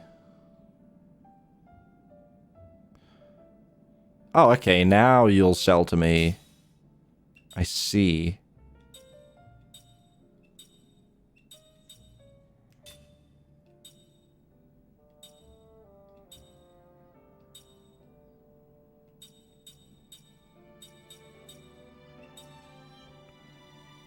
I don't think I've had even one of those.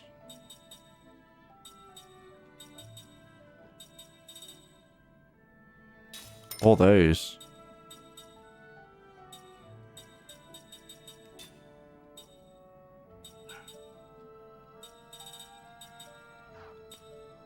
Must be the other vendor I want. What do you have?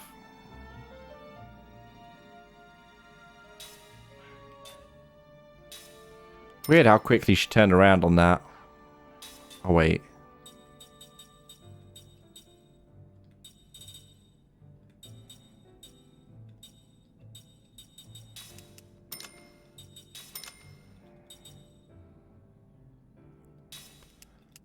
Bye.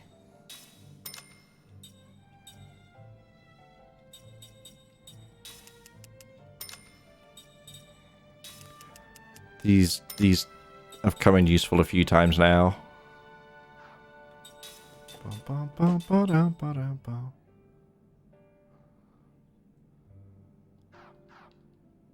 Right, that's what the forbidden explosive was. Can that...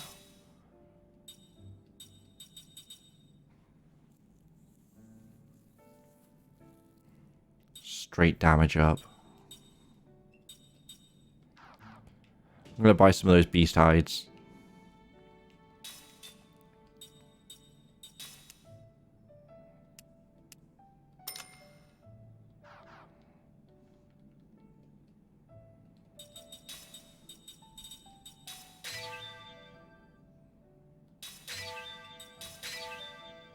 Nice. Okay.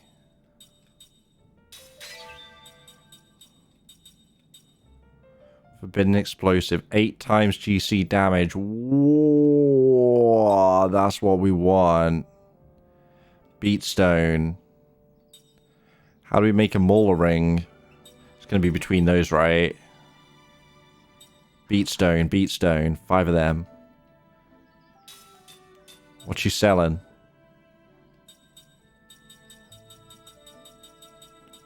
Not Beatstones. No!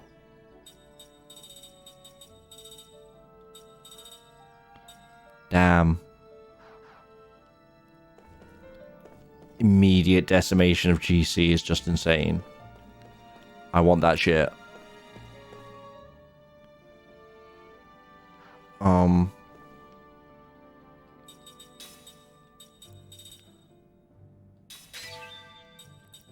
Check for others real quick.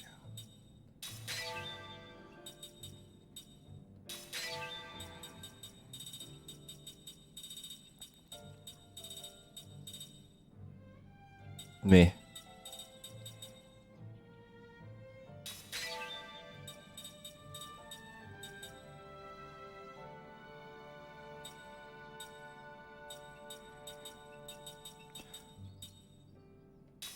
Why not? Asteroid almost certainly causes.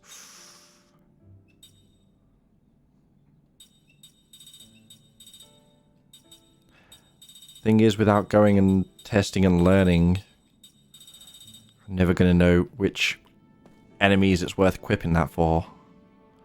It's tough. Do we have another level of forgeable rings in here? I wonder. We do.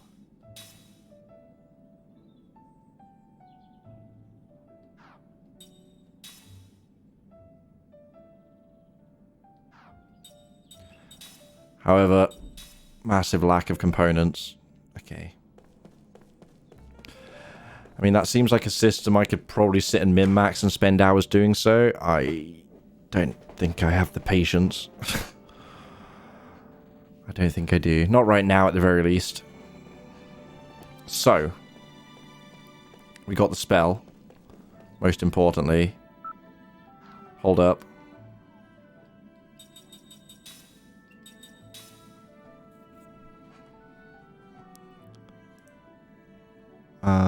Right.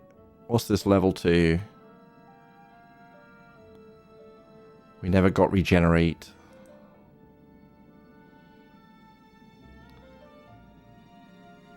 I don't think I can go because that's Numara. Great.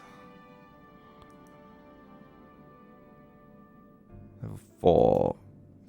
Ba, ba, ba.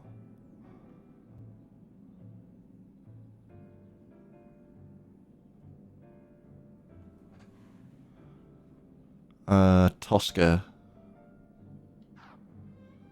Looks like we're going to Tosca.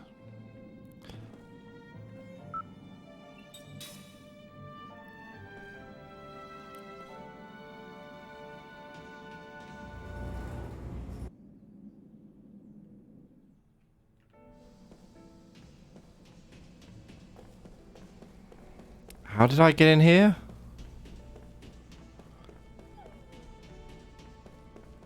I.e., what's the quick way out? Over here, right?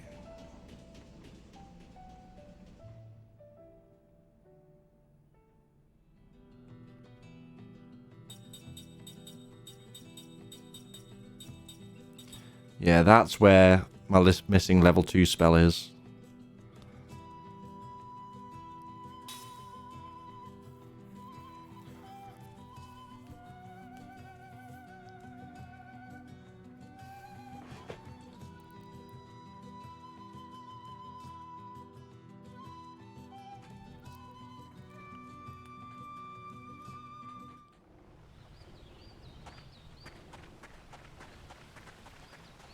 Talk to the innkeeper.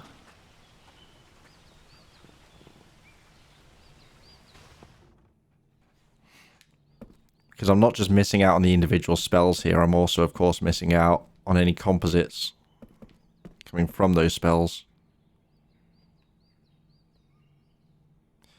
Something shiny.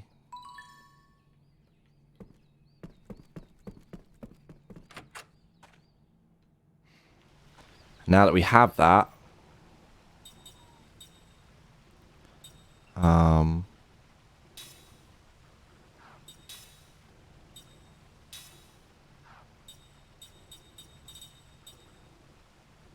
which again I don't know how to access. Oh my god, I can change the map. Huh.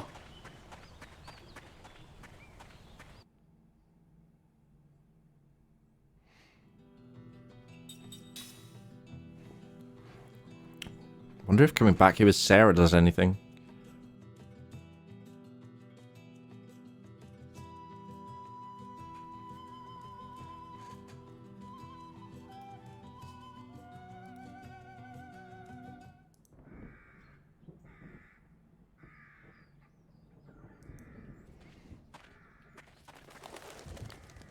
Should be just over.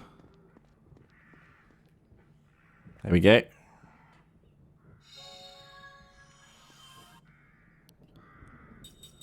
Are these unlocking any new? Virus plus poison. Gives toxin.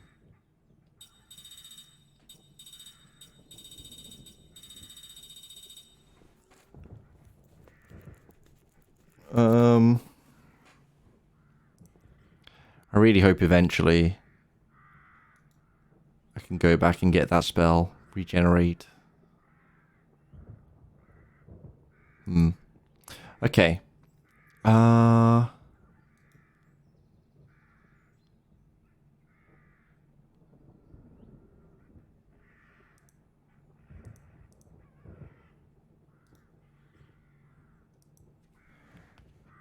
Doesn't look like a great one either way, but let's go to Saman.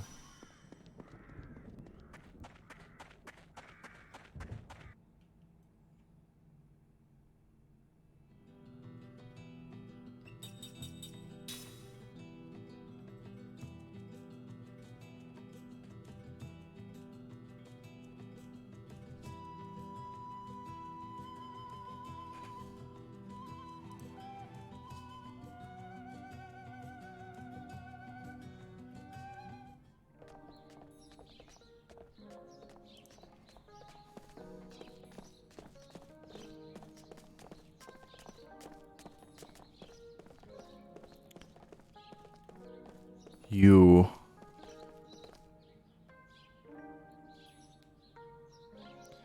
Give it back. What do you want? I didn't steal anything. Who was it then? You want to go? Yeah, right. Straight to fisticuffs there. Stole all the sales money. Oh. I have another quest first. Okay. Don't know anything about your money. Where's your proof?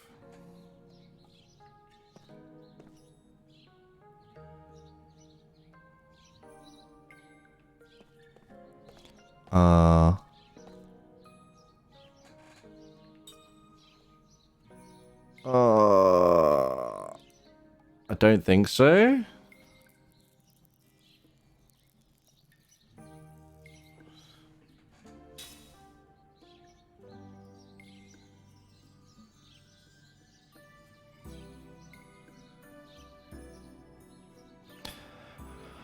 Everyone immediately assumes it was me. Maybe I've stolen a few times before, but... proven thief. That doesn't help. Bad thief. Alright. We're poor, but he'd still help out anyone in need. They're all just taking advantage of him. Yeah, often happens.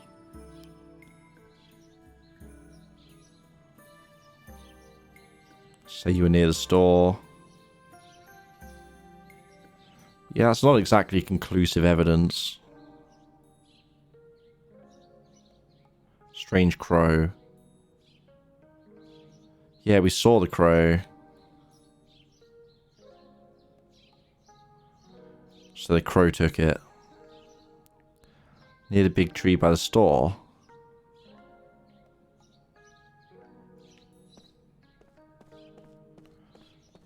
What, this store that it was at over here? Oh. Rare fruit. Go ahead and try one. Not right now. No. No, I can't do it. I can't do it. Not right now. Can I? Fine. It's been a while.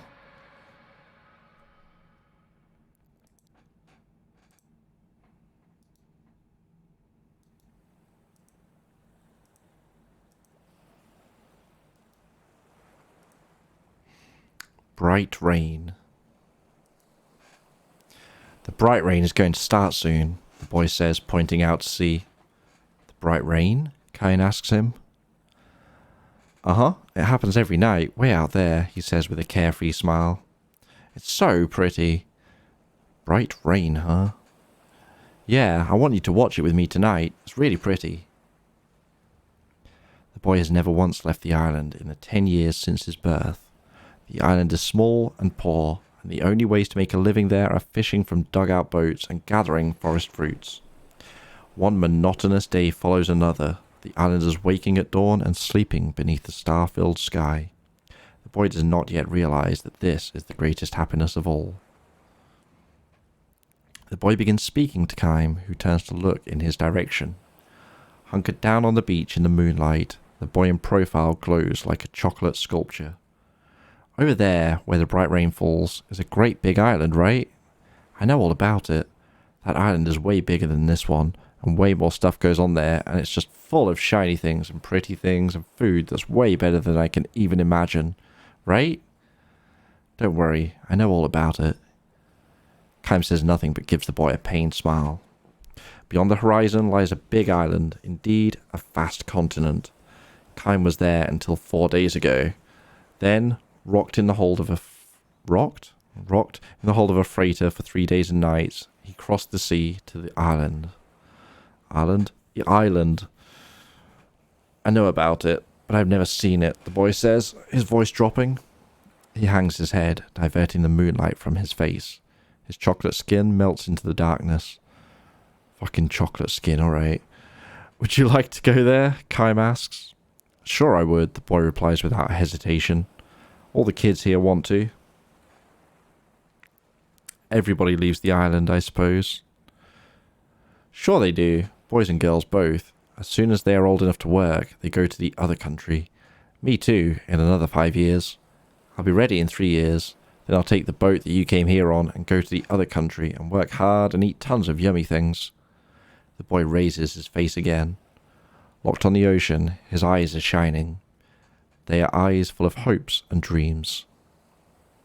But he knows nothing of the other country. He can never know a thing about it as long as he stays here. Not one of the young people who crossed the sea, their eyes shining like the boy's with hopes and dreams, ever came back. Of course not, the boy would say. The other country is so much more fun. There's no point in coming back. The boy believes in the happiness awaiting him in the other country, about which he knows nothing.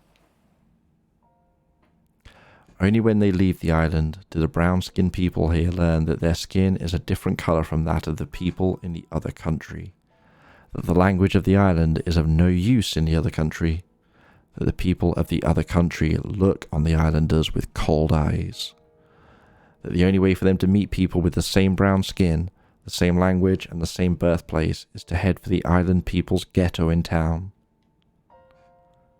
The first words the boy was certain to learn in the other country's language would be the ones the people of the other country used for people like him. Illegal alien. By the time he learned it, he would be tumbling down the hill into the ghetto.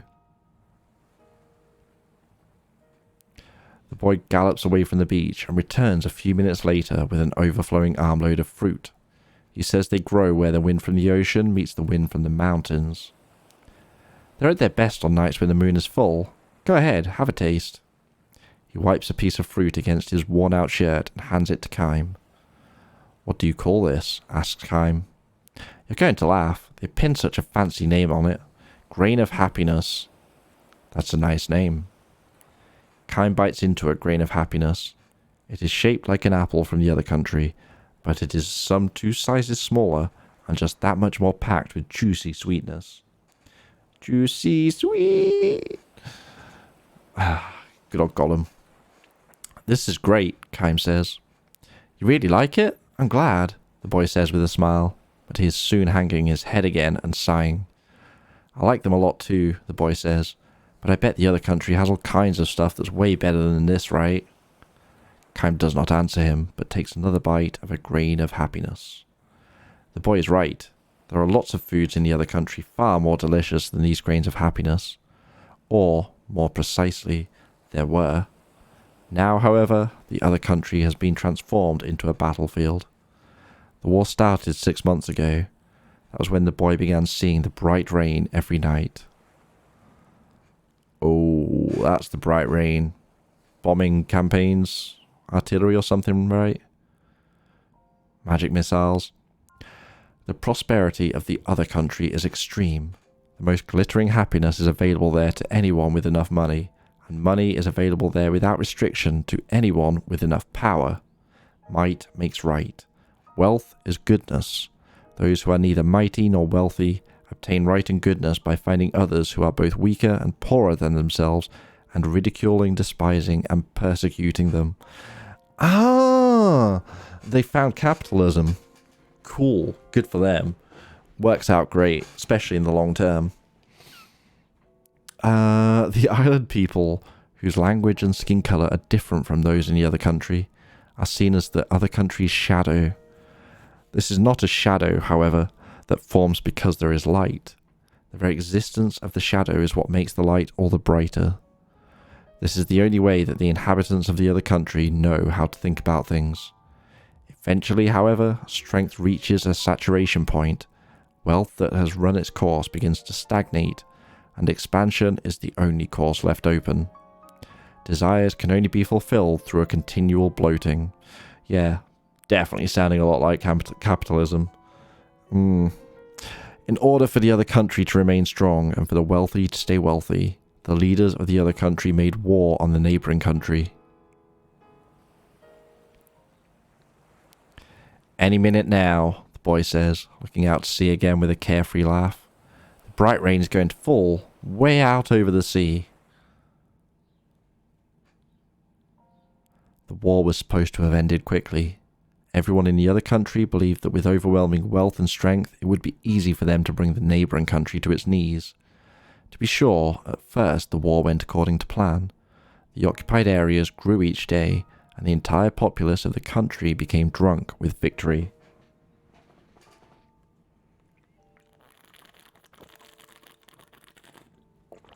Oh dear. One after another, however, the surrounding countries took the side of the neighbouring country, which was only natural, for if the neighbouring country fell, they themselves might be the other country's next target. The other country's entire diplomatic strategy failed, which was only natural, for no country on earth will make friends with a country that only knows how to flaunt its wealth and power. An allied force was organised around the neighbouring country. Together, the surrounding countries sought to encircle and seal off the other country. Names here would help greatly. I know they aren't the point, but they would help. From that point on, the war entered a stalemate. Limited battle zones saw troops advancing and retreating again and again, in the course of which the other country's wealth and power was consumed little by little. Disgust for war began to spread among the populace, and to obliterate that mood, the military circulated false propaganda. The military situation is developing in our favour. Our army has again crushed the enemy's troops. The truth was that the occupied territories were being recaptured one after another, and the Allied forces now were crossing the border to strike inside the other country's territory. In response to a foolhardy attack by the enemy, our resolute fighting men launched a counterattack, annihilating their forces. The day for our victory song is upon us. Stopping the war was out of the question. Admitting defeat was out of the question. The people had believed that wealth and power would enable them to rule everything, but now they knew the terror of having lost both. The Allied forces were joined by a powerful supporter. A mighty empire that wielded authority over the northern part of the continent joined the battle, as if to say, "Let us finish the job for you," crushing the other country once and for all. But the powerful empire was not satisfied just to destroy one upstart nation. It turned its overwhelming military might upon the Allied forces. As it had so many times in its history, it seized the opportunity of its clash with the surrounding countries in order to further expand its own power. Having lost its leaders and been turned into a wasteland as far as the eye could see, the other country now became the new battlefield. Outnumbered, the Allied army hired mercenaries from another continent. Krim was one of those.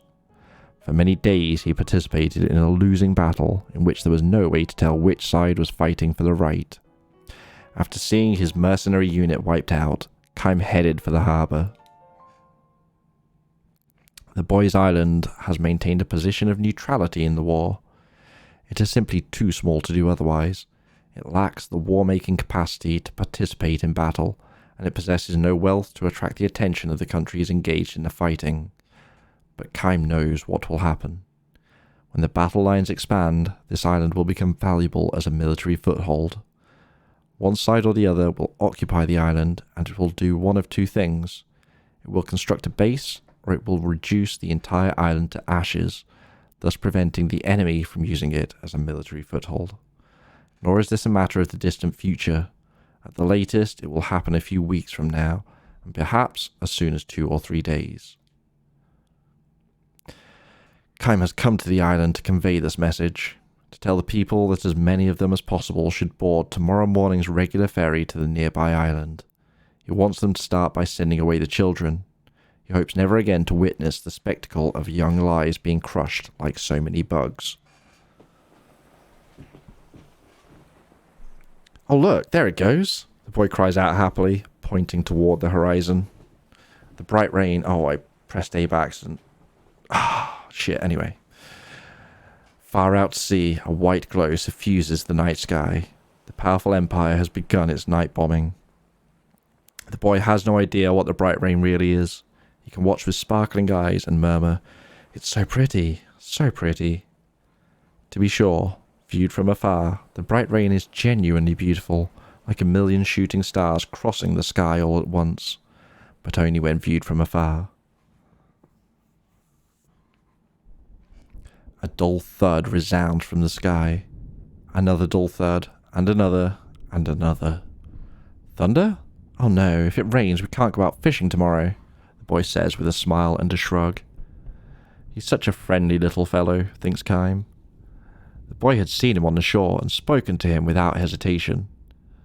"Are you a traveller?" he had asked, and went on speaking to him like an old friend. Krim wants children like this to be the first aboard tomorrow's ferry. "I'm going home now," says the boy. "What are you going to do?" "Oh, I guess I'll take a nap under a tree." "You can sleep in our barn. Why don't you spend the night there?" "Thanks," Krim says, "but I want to watch the ocean a little longer. Tomorrow, though, I'd like you to show me around." "I get it. You want to see the head of the village. I know a shortcut through the woods, right over there." Krim is hoping to convince the village head to evacuate the island. If they act right away, they can make it. They can save a lot of the islanders. But as the boy stands, sweeping the sand from the seat of his pants, he looks questioningly at the sky. "Funny," he says. "It sounds kind of different from thunder." The dull thuds keep coming without a break. Little by little, they draw closer. Krim jerks his head up and yells at the boy. "The woods! Run to the woods!" "What? Hurry!" His voice is drowned out by the deafening roar of machine guns. The bright rain has started. The island has been made a target far sooner than Krim had imagined. "Hurry!" Krim yells, grabbing the boy's hand. The woods are the boy's only hope. "Hey, wait a minute," the boy shouts, shaking free of Krim's grip and looking up at the sky. "It's the bright rain. It's falling here now too. Wow! Oh wow!" All but dancing for joy, the boy gallops down the beach until he is bathed from head to toe in in the bright rain. F's for the kid, eh?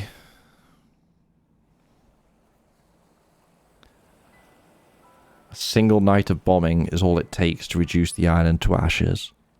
Never realizing the value of the happiness they possessed, never even knowing that such happiness has been snatched away from them in one night's passing, the people who filled the island with their lives until evening are gone in the morning, all dead except one, the immortal Kime.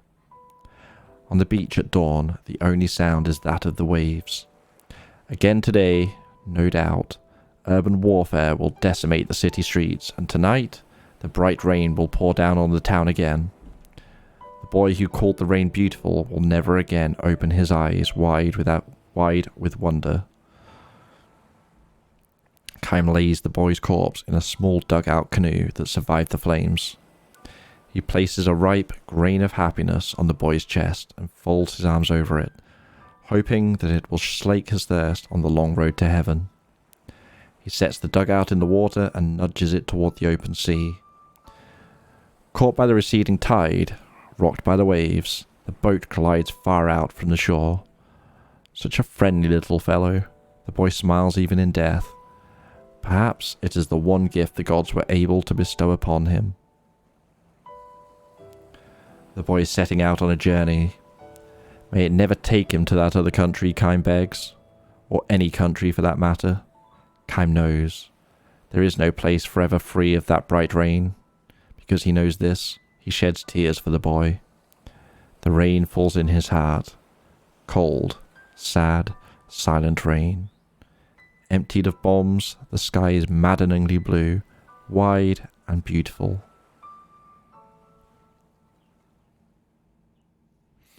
Concise, to the point. Also, I saw a shiny. Oh, hey, solved it.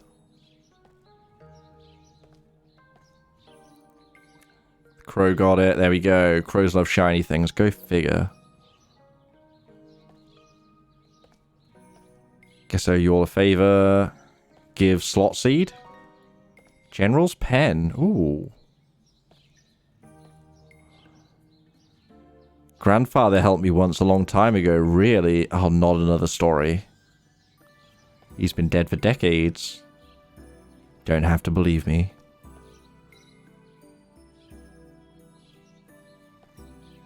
Okay.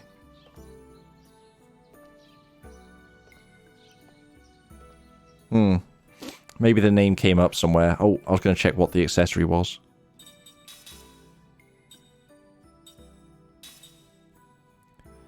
Immunity to formation paralysis.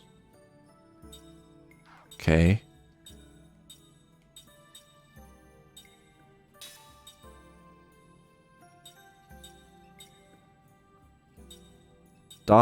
Is darkness worse curse?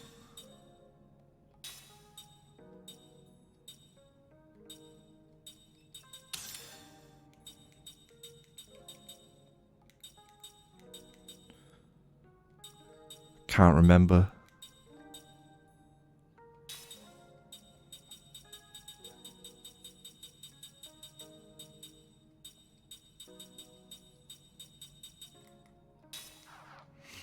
Okay.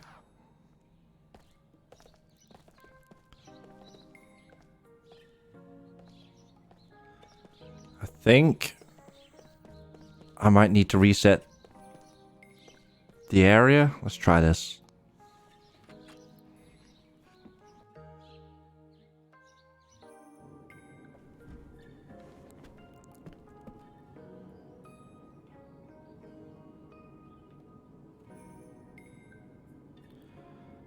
Jewelry charged with powerful... Oh. Ancient Eastern tribe jewelry is buried in the great ancient ruins. I bet that's a treasure thing, right? I can't remember how I find them, though. Oh.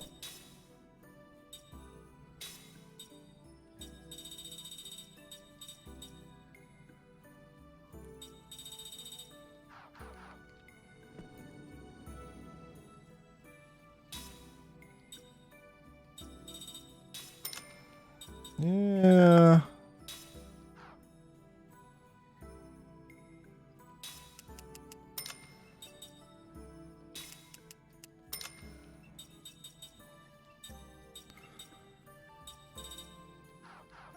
Okay. Spam talking to the guy a little bit, apparently. And that will get us what we want. Oh, here we go. Tip of the bank. Nice. Gotta be up this way.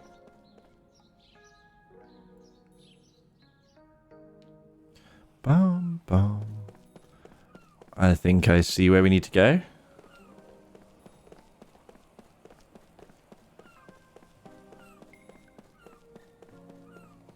No? Oh. Oh. Splitter.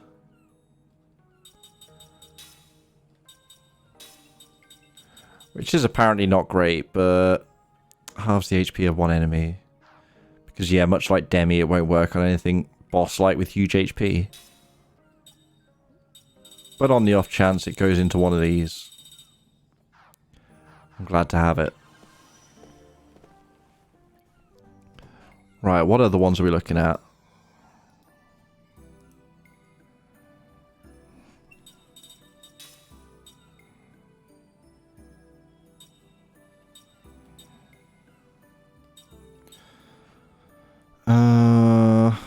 Second two of level 6.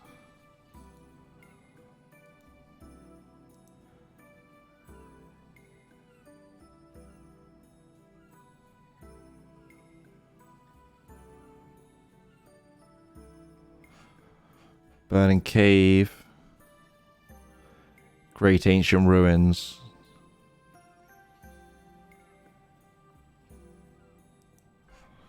Well, it wants me to check those ruins anyway for the treasure hunt, unless that's the one it's on about. Oh. I was going to check if there were any items in that other store, but I'm not going back.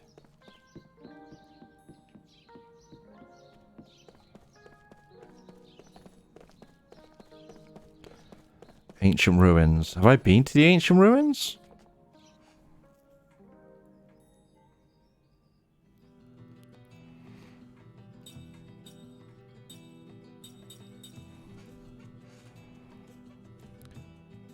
Wait. Which one's the Great Ancient Ruins?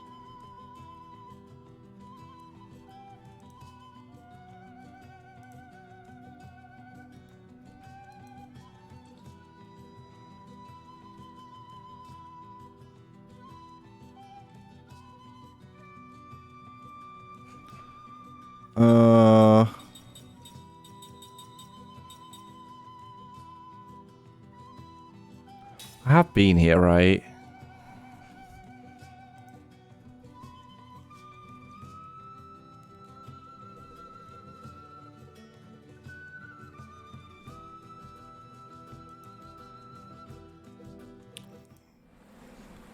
Yeah, we've been here.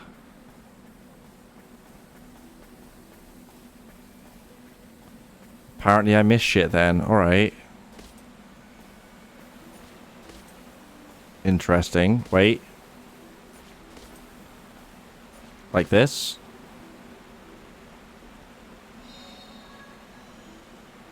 No.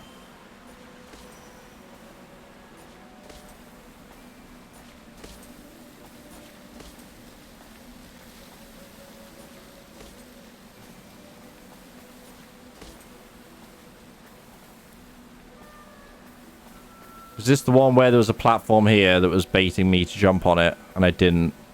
Maybe?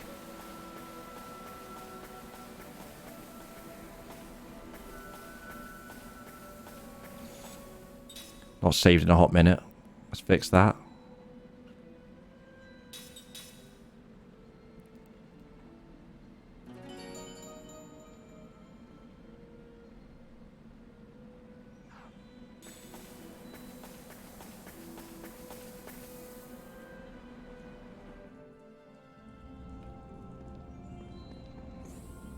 Oh no, that was here.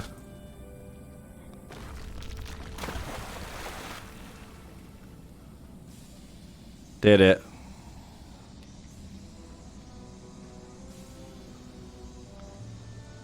Are we slow walking because of some perceived injury, or?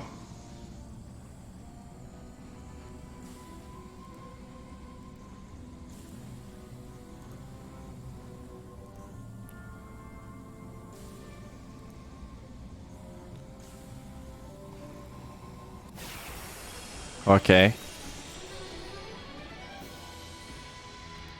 Say your prayers. I'm praying. Don't worry. Oh, well now.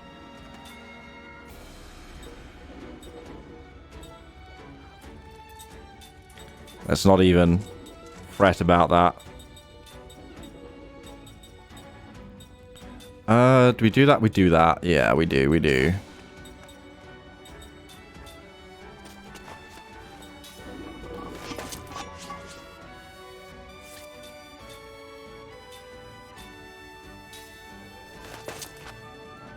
Death calls to Bye, dudes. you. Must answer.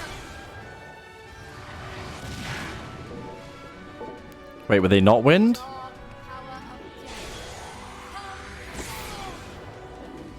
Oh, they were ground. Idiot. I meant to use wind. And I brain farted and went from wind to... Oh, I guess I should use fire. Like a needless battle. Yeah. Oh, well. Oh, well.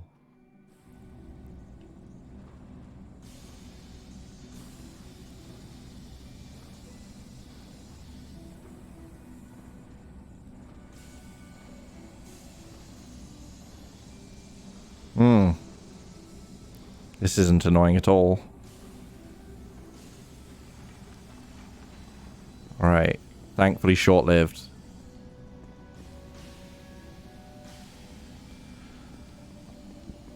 Oh, excuse me. I think maybe I should... No?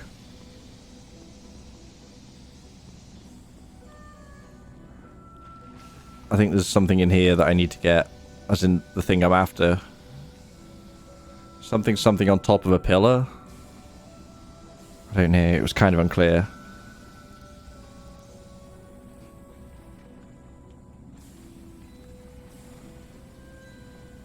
Oh, there we go.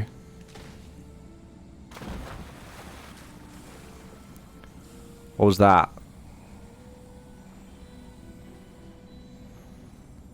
Oh my god, get it faster.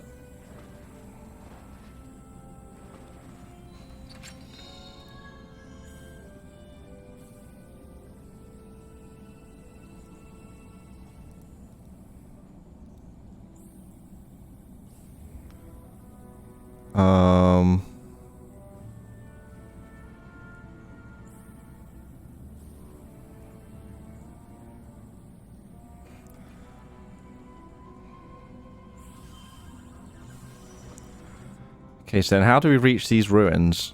Apparently they're accessible from in here, but I don't... Let's try running back.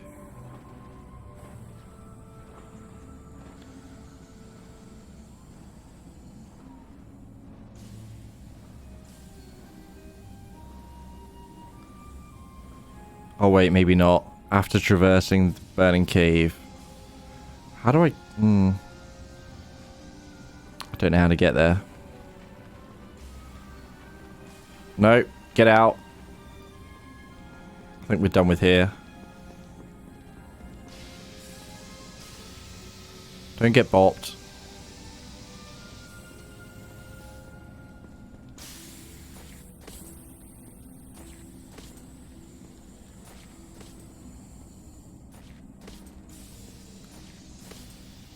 Was there something here at one point? There must have been.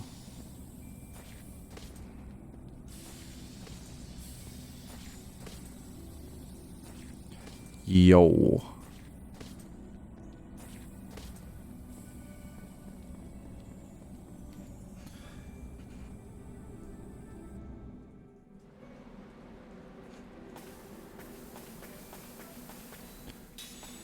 We got a spell. Why not? Running straight past it. We might as well use it.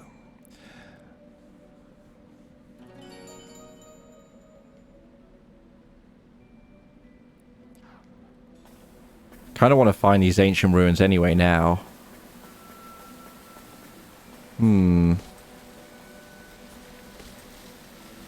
Wherever they are.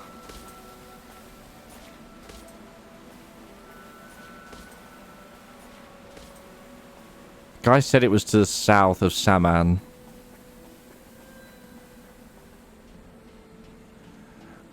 Don't know if it expects me to physically search. Let's place Saman on the map. Black Cave.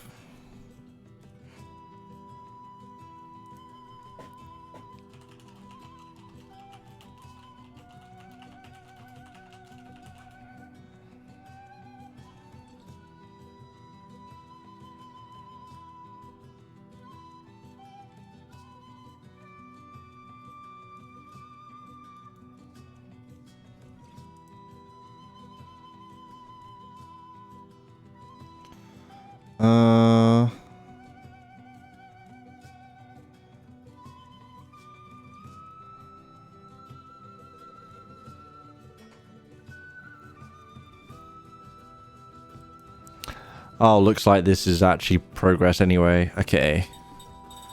Never mind then. Because, yeah, obviously I have nowhere saying it's a destination right now.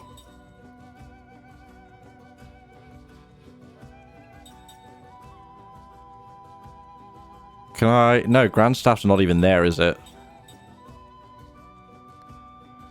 Can't think of any reason to go back to Ura. Because the music box thing was at Numara.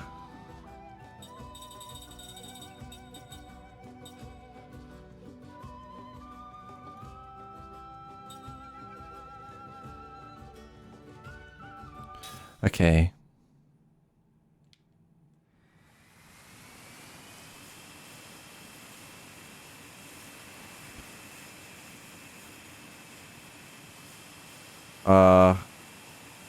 Caught the sun just right there.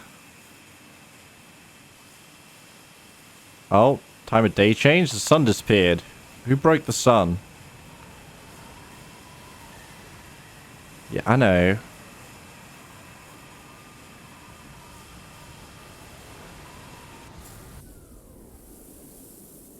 Don't mind me.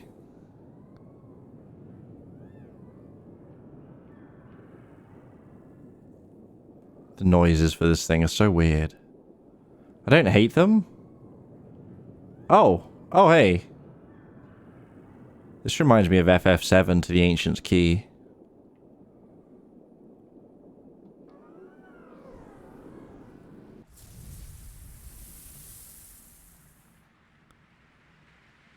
He says as we head towards the ancient ruins. Okay.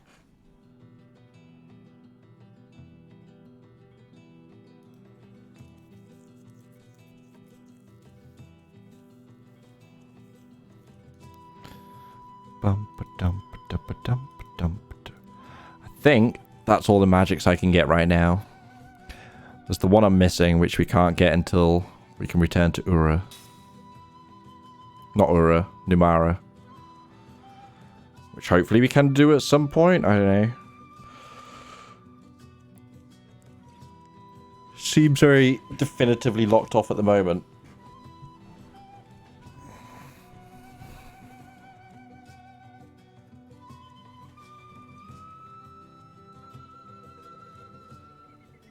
Oh, well, shit. It's been a long time. It certainly has. You've been here before? Yep, I never thought I'd be back.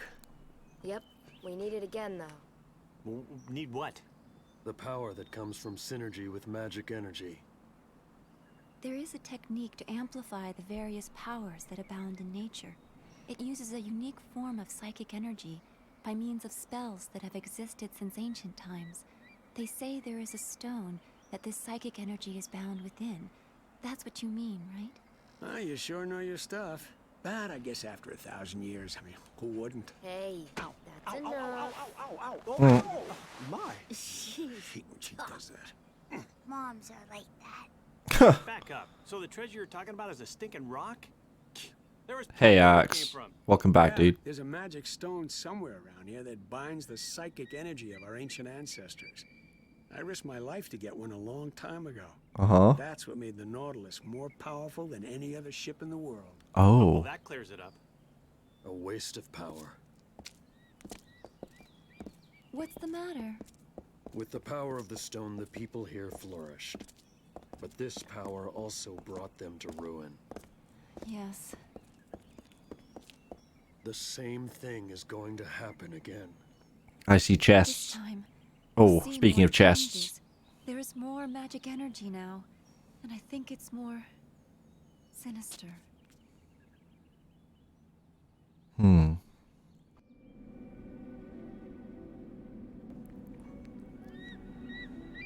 Yeah, they just seem to be walking rather fast. Almost like they were floating a little bit.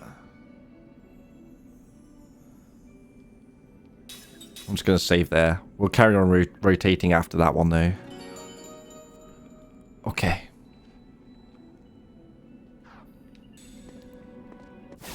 Oh.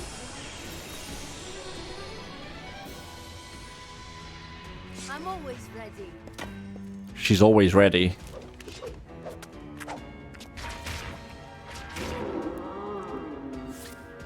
What have we got?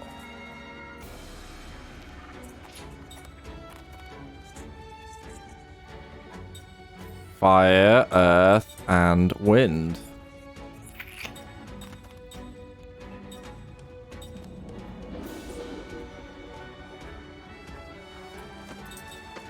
Wait. You are earth, so we fight you with wind.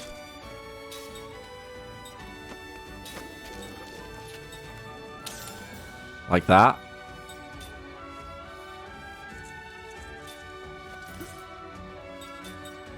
You are fire, so I grab a water ring.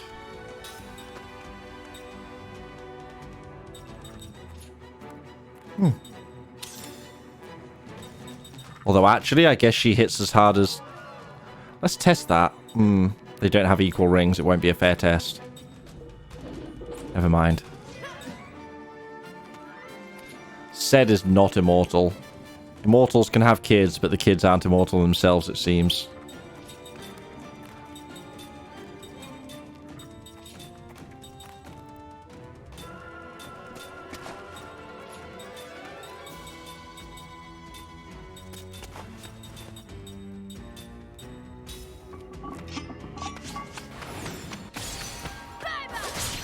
That's huge damage.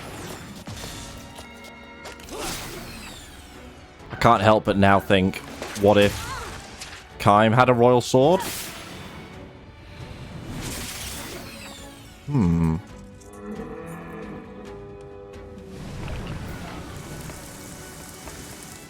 That sucks.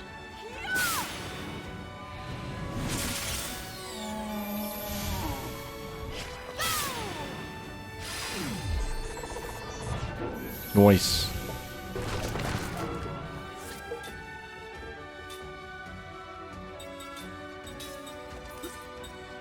Any more wind ring? Wind, there we go.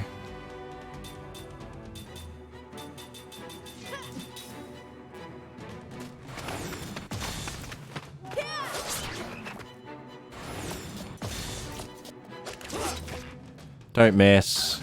Crying out loud.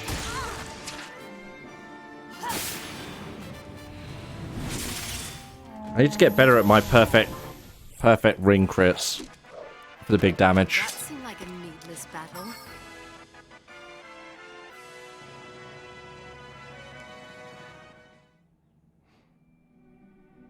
What you on about, Arx? Who's slouching?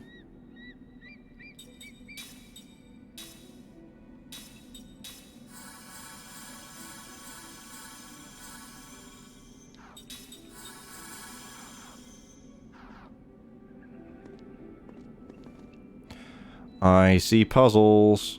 Something's floating in the air. What is it? Oh, right. I'm with you. Yeah. Look, they've got to show you they're in pain. They've got to sell it to you. Sense some spirit and magic residue. Same as the Crimson Forest.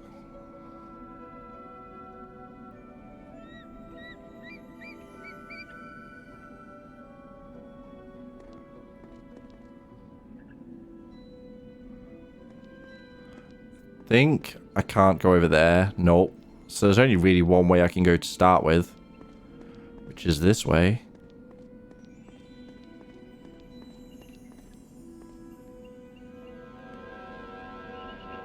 Which point, obviously, we may as well get this chest. Wait, was that one way? It went back, didn't it?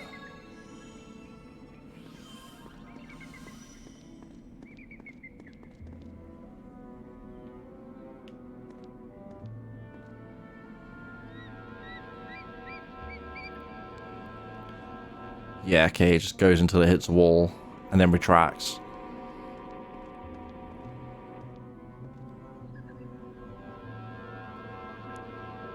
Gotta get the goodies.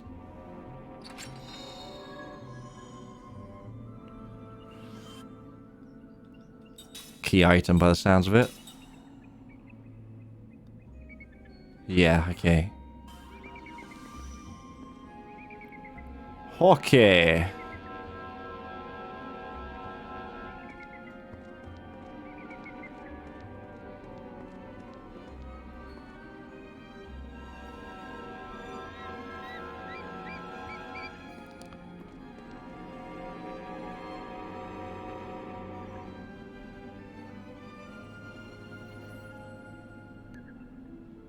Seems like a long way to get to the same place if I went right there, whereas I can just do this.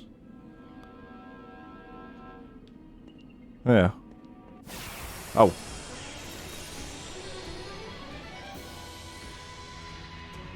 I'm always ready. Ba-ba.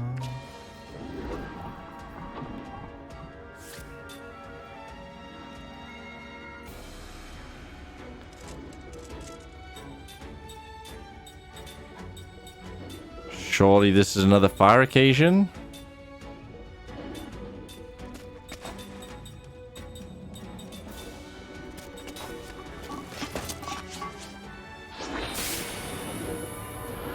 Don't do it. Oh, that actually hurt a fair amount.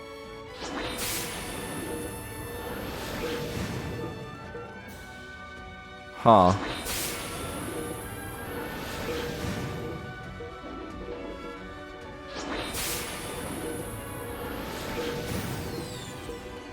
Yeah. That's an annoying amount of damage. It's better kill them all.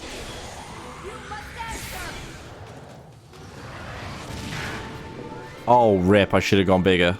Dark power of death. I went too small.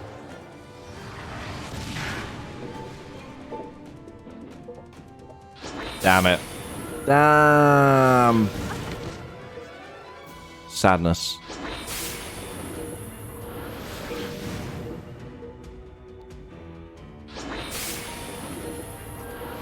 Yeah, I know.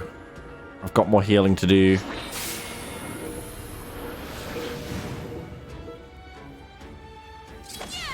But now I've got crisis defense.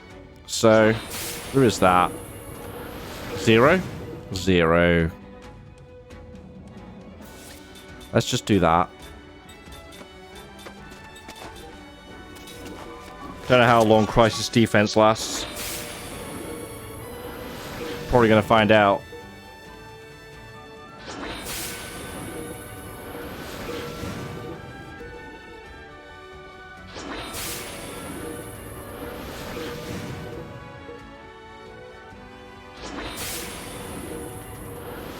Give it a break.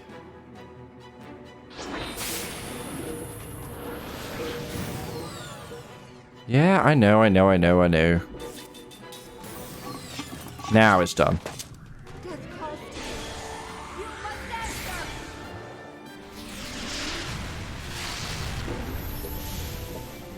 I mean, you can revive any character like you would in any JRPG. A perfect battle. But if the Immortals get knocked out after a few turns. I don't know if it's set or if it's RNG. They just get back up. It's pretty good. It's pretty good.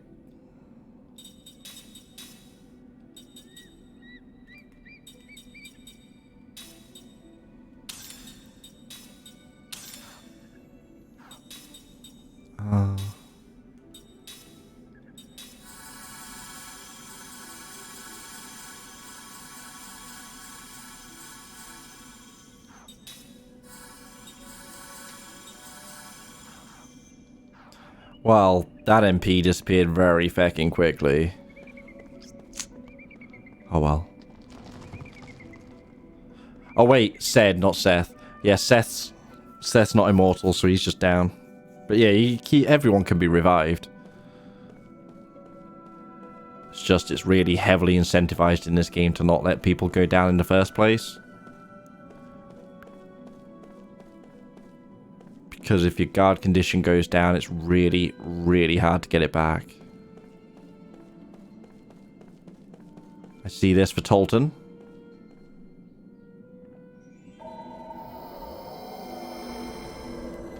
Should I have been going and doing these at the other areas? Yes, I should. In fact, I might even go and do that right now. Before we get stuck in here. Because there's at least... can we access the Crimson Forest? Where were they? I don't know if we can access the Crimson Forest. Because that's right next to Numara, isn't it? I don't think we can.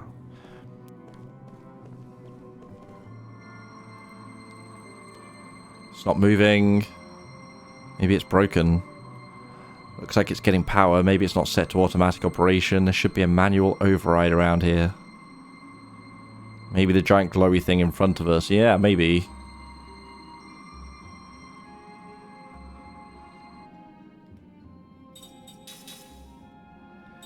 Yeah, that doesn't necessarily help me reach the forest, though. Oh, I wish it worked that way. Oh wait, it's a royal thing, therefore...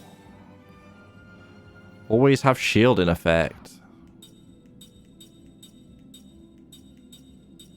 Alright, I'll let you have that one.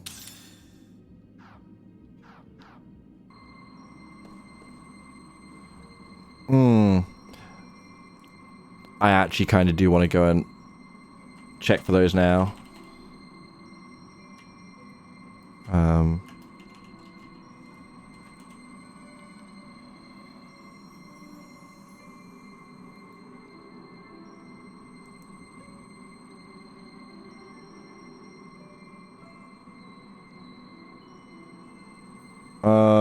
Yeah, we're going to go and grab some of these. Because if nothing else, that's probably going to be really good equipment.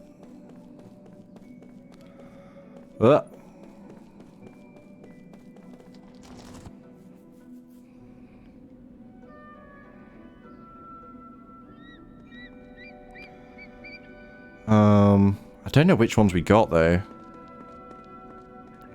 Not that way.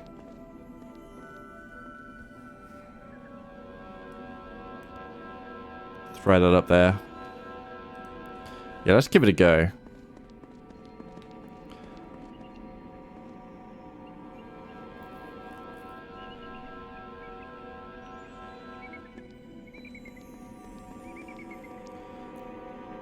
Ah, it's timed just enough that you can't break it by having them cross each other. I thought I'd try. But yeah, now the area's unlocked, we can just fast travel anyway.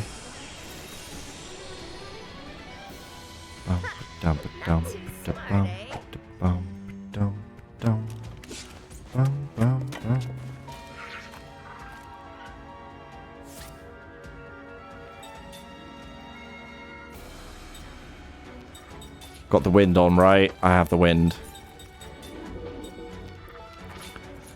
Let's smack the Gaia Toad. Let's not take risks here. Bop. And... yeah, why not? Damn. There we are, dead.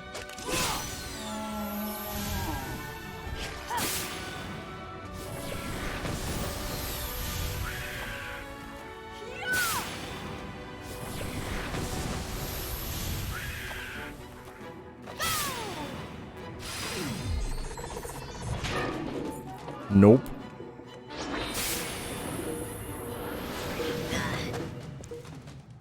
Hurts quite a lot. Yeah.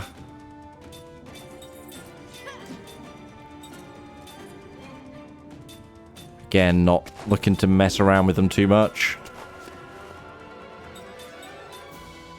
Why not? Oh, wow, okay. Huh, fair enough. They are resistant to magic, less so physical attacks.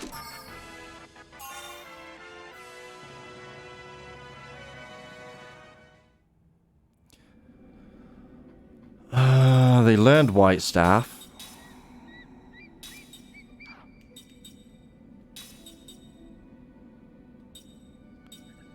Which I don't know which ones are White Staffs, but alright. Is there anything else to learn off Kirk? Technically that, but we really might as well just wait out for the black-white.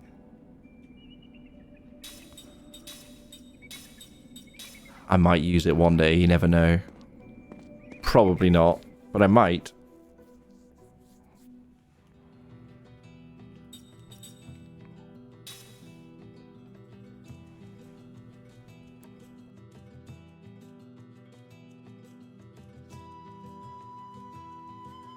See, part of me also wants to keep this session today, like, we've still got important stuff done and journeyed around and all this and that, but it's been mainly side quest. So if we jump back in with the ancient ruins on Thursday... wait, let's just take a taxi.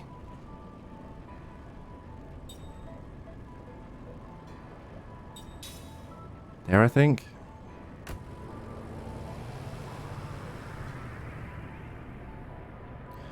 Oh, the other place might have been the better option. But yeah, it'll be Divinity tomorrow, of course.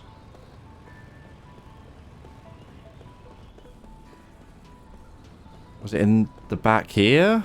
I think it was.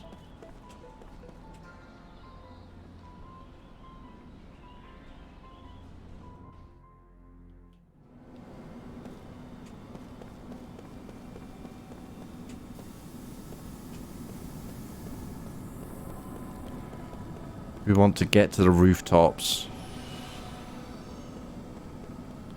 Is it this way?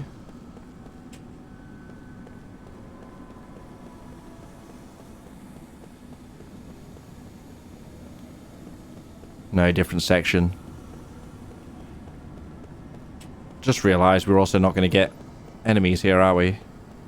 Were we at the time, in fact? Can't recall. I think so. It was guards. I think.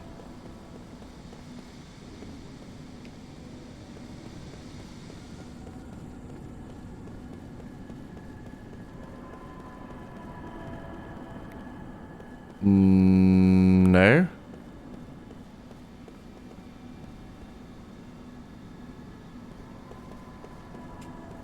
I've got to go up here.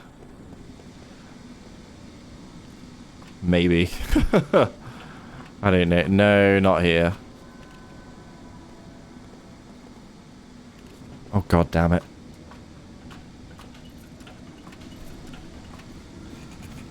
Foiled by my inability to navigate.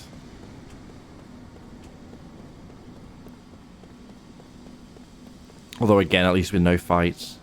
It's one less thing to worry about. Where's... we got other ladders.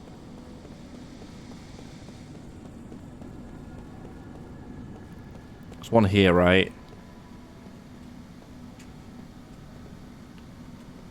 Can I? Thank you.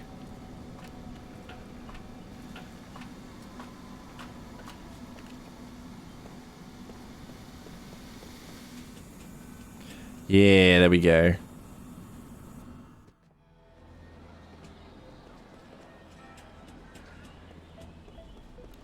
We don't need the shops.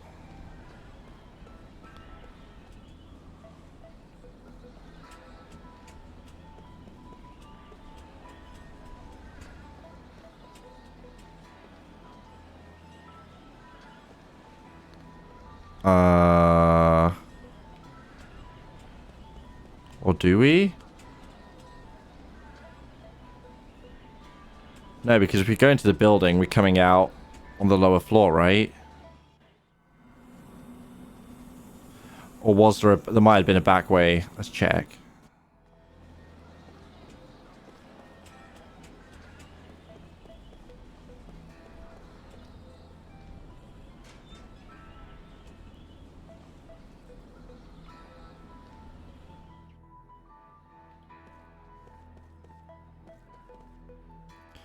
In fact, wait, I already got this one anyway, you muppet. Because we had Tolton with us. God damn it.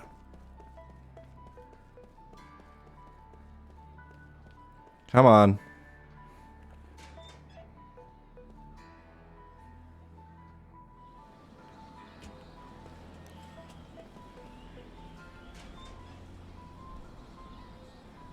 Yeah, the other door in there wasn't usable though.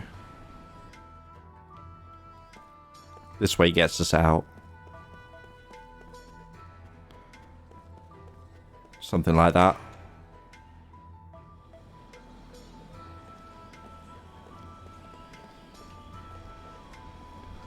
I'm not doing another one right now.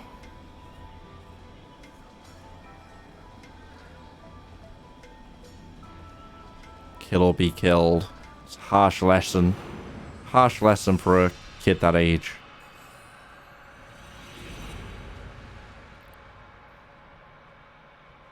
I've done at least 3 right. Possibly 4 of these today. It's too much. Treasure hunt information.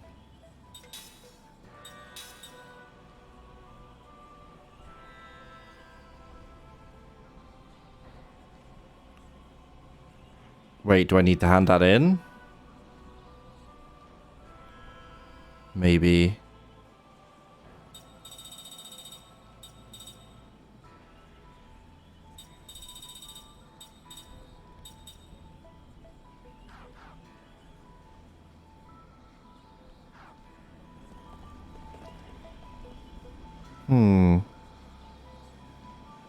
Maybe I didn't actually get that treasure.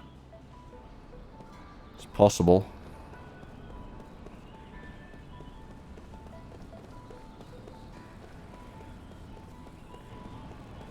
Get me out of here. Come on. Right, we're looking for the Ice Canyon.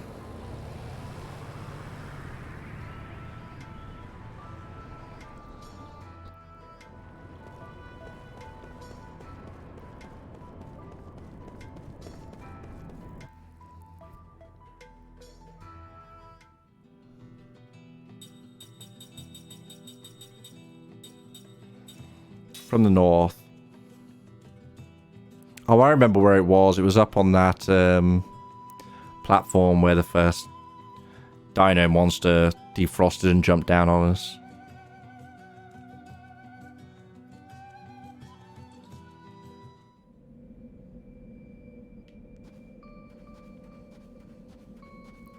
Yeah, I remember.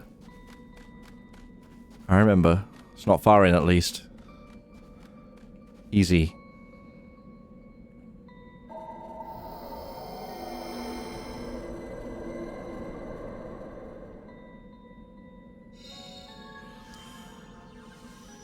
Right, what's that do? Quad element charm.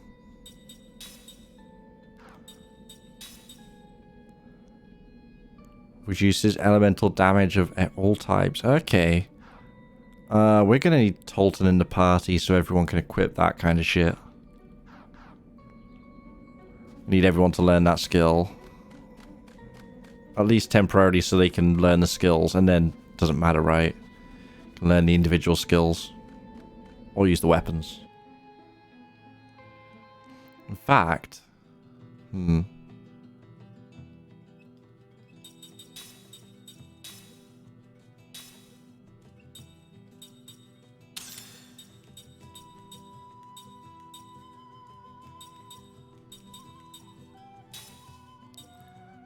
$119, yeah, it's still stronger than that.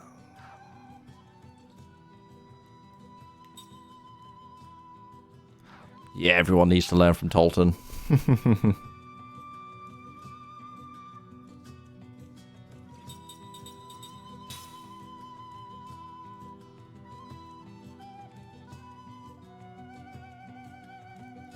Did we get this one?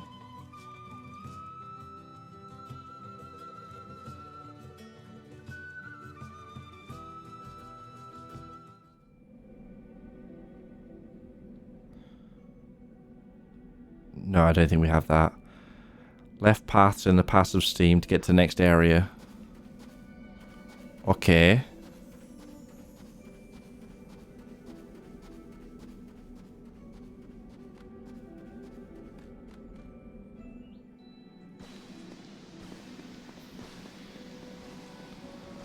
Left, left, and left.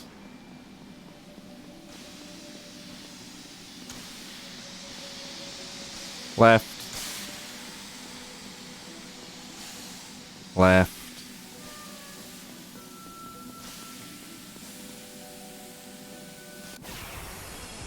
Oh.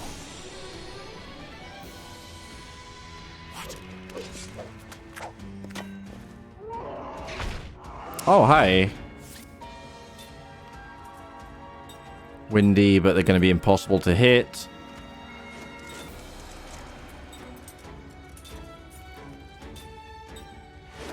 And they're fire at the back. Let's do that.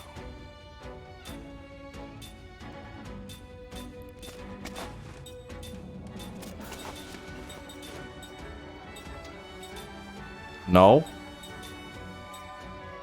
Let's try it. Oh yeah, big play. Mm-hmm. Mm-hmm, mm-hmm. Wrecked. Hey, look. It's dead and already half cooked.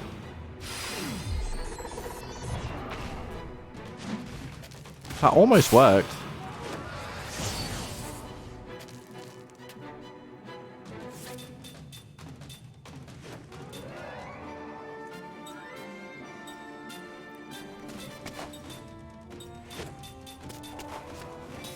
Why not?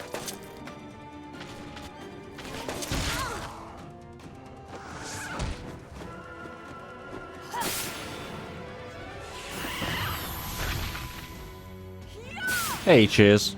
How's it going, dude?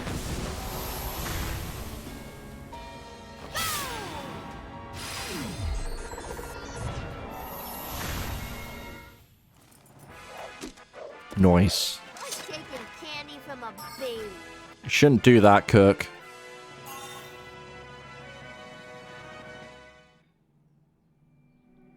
Yeah, how was it? I assumed you played KOTOR, right? Ba-da-ba-ba.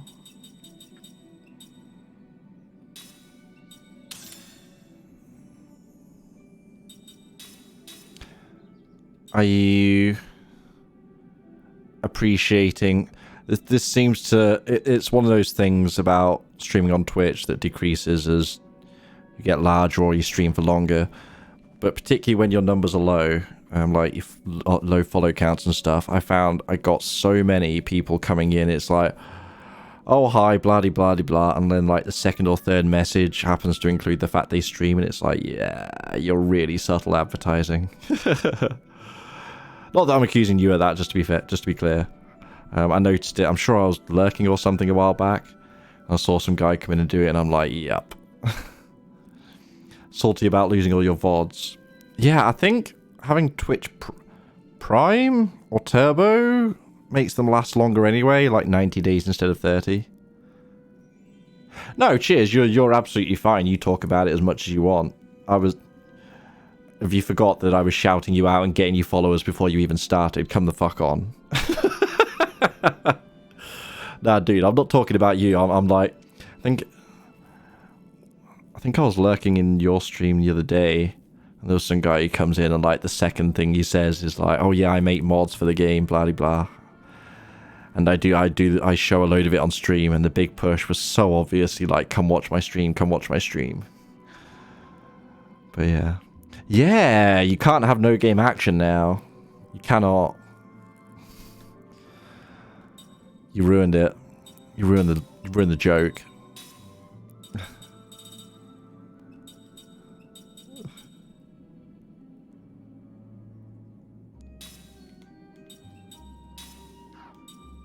Are you not still with your lady friend? The female, as what was his name in Friday Night Dinner? The name of the dad, I forget. It's always funny.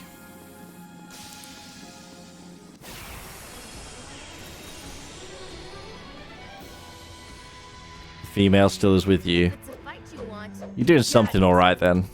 Or she's just not had a better offer yet. It's hard to say. Alright. Let us...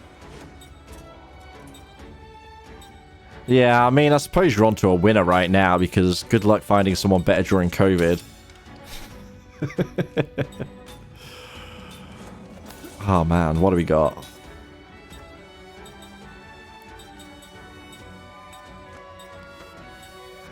It's funny, the longer we're stuck dealing with it, the more frequently I start seeing couples either going all in and getting married, like, way too early, and or having kids way too early.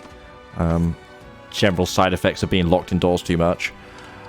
Or couples that thought they were solid as hell just falling apart. I'm not sure what's more interesting as an onlooker.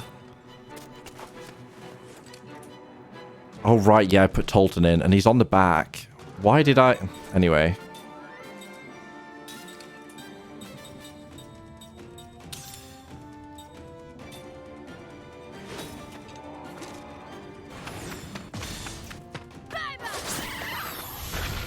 Wow. Alright.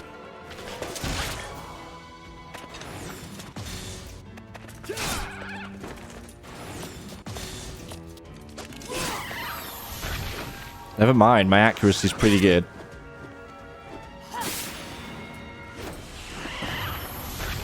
I mean, COVID won't stop until governments enforce the rules or the general public start actually adhering to them. It's... yeah.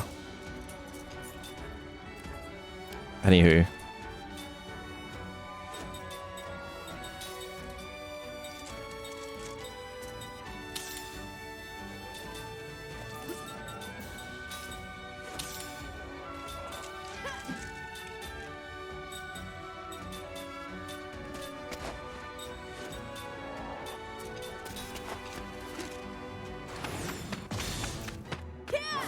Yeah.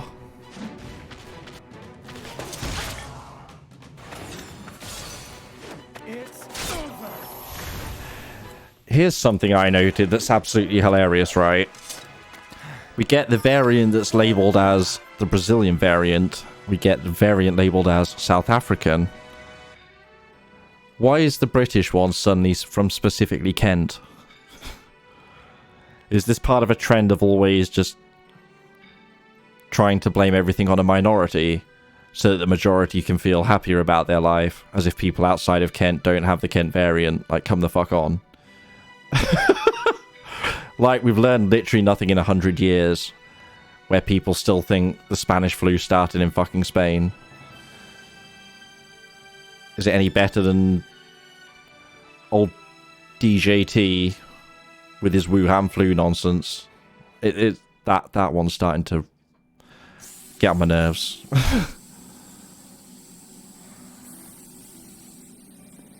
Yeah. By that one, I mean British media reporting, or media reporting in general. pretty fucking shoddy. Royal Seal is in the gas-filled area in the darkness. Where's the gas-filled area? Oh, is it down the pit with the fart gas where the chest was? Yeah. Huh. Left of the chest with Forcer, so it's left here. Ah, okay. Thank God. Iceland is greener than Greenland. It is. It is. Most of the time. If I remember they named Greenland before really getting that close, having a good look at it.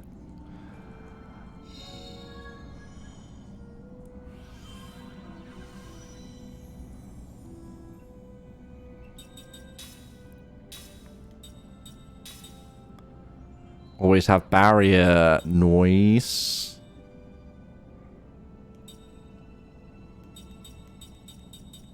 We can make use of those.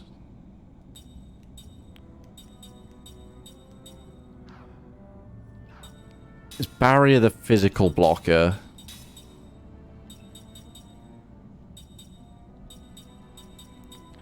Shield is physical, barricade is magical. Alright. Alright. I'm not going to bother healing up right now. Although, where are we going next?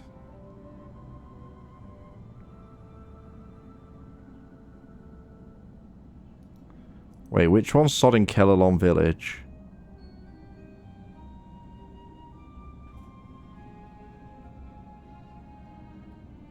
The White Boa. Never mind, I shouldn't have read that. Alright, that's all the ones we can get today. Meh. We good.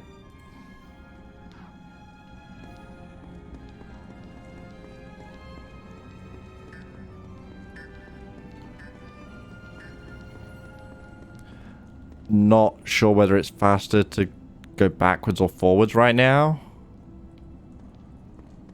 Probably forwards.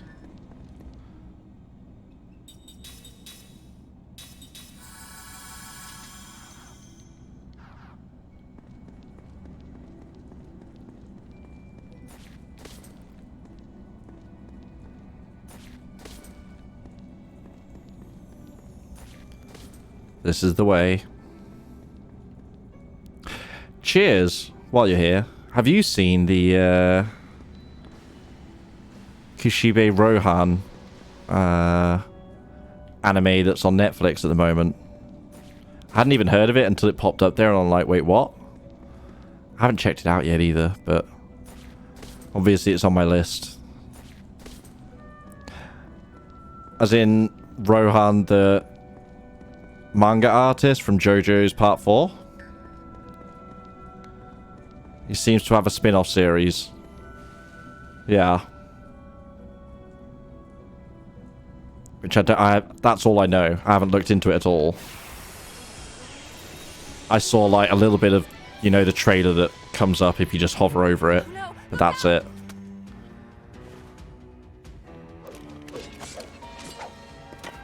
Because obvious, I'm going to watch it either way, of course, but...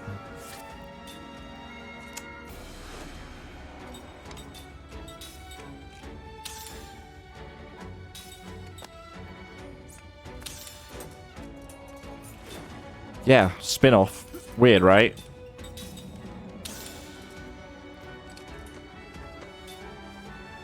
Yeah, I think part 4 was probably my favorite part so far.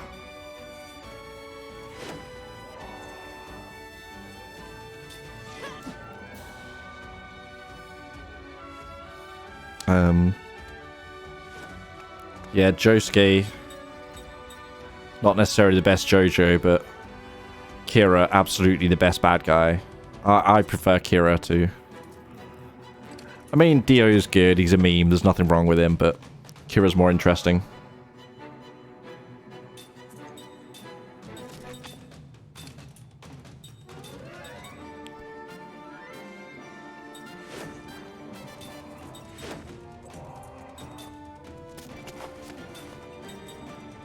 I don't think it's fair to say he's just a man who likes peace. A quiet life, maybe.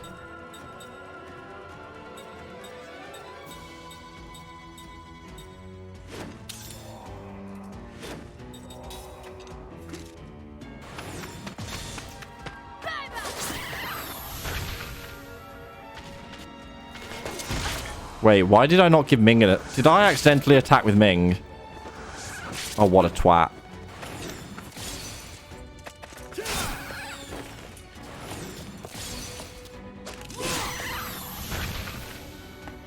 I did. Wow. Well. It worked.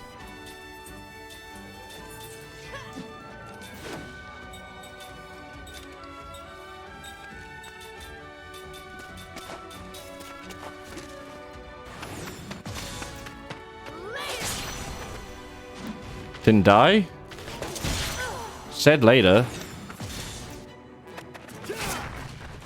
Really? Dodging master suddenly. What a waste of time.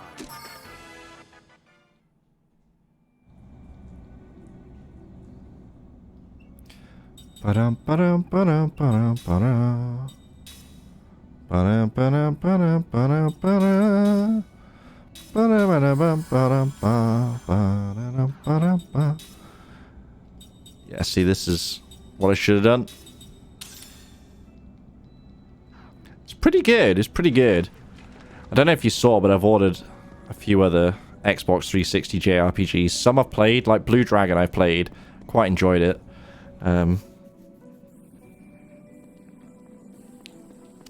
Toriyama's character styles and whatnot, and his art style works pretty well as a 360 era JRPG. The actual combat I don't recall being overly complicated, but it contains dragons. They're blue, but they're still dragons. It's pretty fun though. I don't know if I'll necessarily do a full playthrough. I'll need to check how long it is. What else did I grab? The Last Remnant, which I've heard people mention loads of times over the years. And I never touched, but...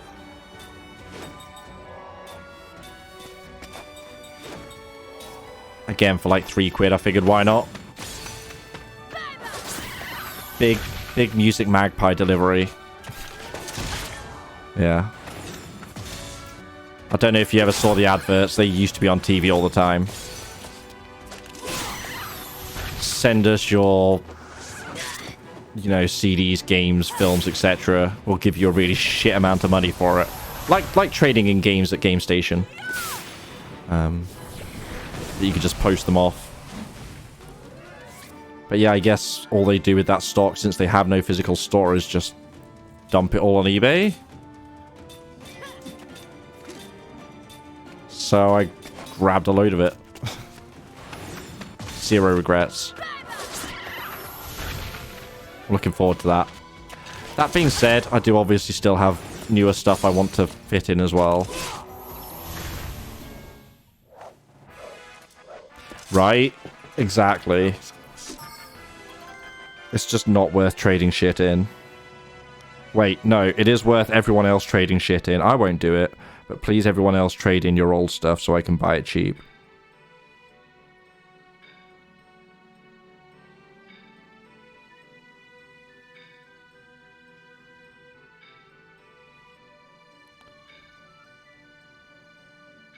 What the fuck? I just got sent a picture of the dog on his walk with like a red face, and I'm wondering if he's been mauling some random animal. That's pretty horrific. Or found berries. Could be either way. Who the fuck knows? Right. Royal equipment learned. Seth's still learning that, right? Kaim, rather. Seth already has it. Yeah.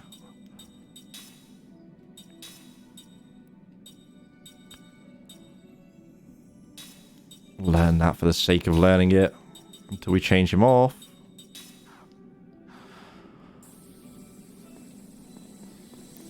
Yeah, there's always a price to those things, right? Anytime somebody says they can do something for you and it'll save you time and effort, it's not, unless it's a friend, of course, but it's not out of the goodness of their heart. They're making money off you.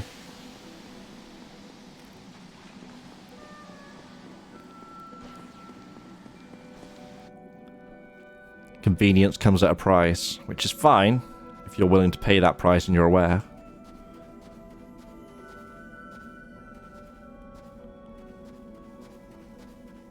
No, I thought there's some shit over here. There isn't. Oh, I need to hand in the treasure hunt.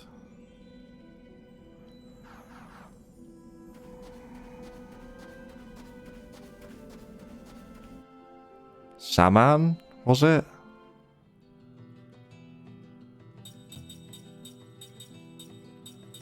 I think. Traveling all over today.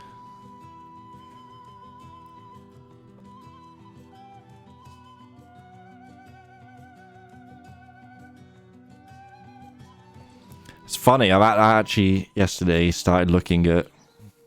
I might start keeping an eye on eBay for used Xbox Ones. Because, correct me if I'm mistaken, but aren't Xbox 360 games backwards compatible on Xbox One? I don't know how far that's going to go forwards. Like, can Xbox Series X play Xbox 360 or even Xbox original games? I don't know. Obviously, I know this will play original Xbox and 360 games. And I hope it lasts a long time still, but... might be too early in the Series X's life cycle to be getting a cheap Xbox One though, really. I've seen them around the £100 mark, which seems like a fair price, but more than I want to pay. Especially for a console without exclusives.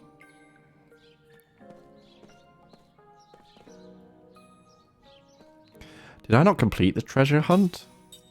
Is that the problem? The mansion's courtyard. Let's double check, I guess. Back to the mansion.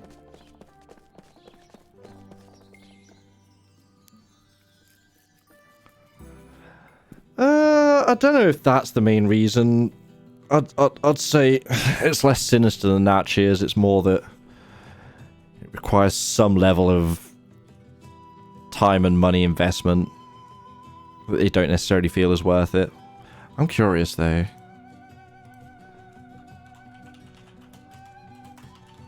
Xbox backwards compatibility. Xbox One is backwards compatible all the way back to the original Xbox. See, here we go.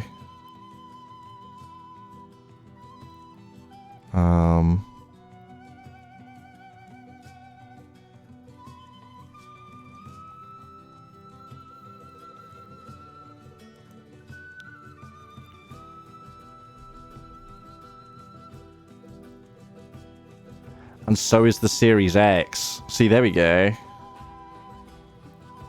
Load of old 360 games. Anything good?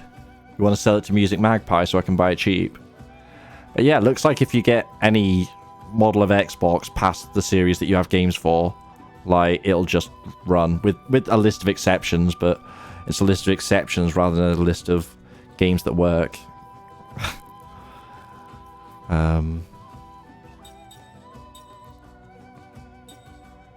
I'm pretty much kidding, dude. I'd be amazed if you have anything I want. As somebody that's trawled a lot of bulk Xbox 360 games lists, there tends to be very little of interest to me that I don't have. Although I do think I sold off my copy of Nier, so I've ordered another one of those.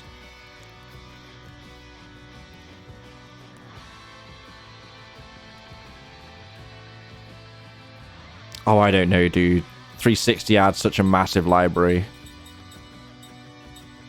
Where was I going to go?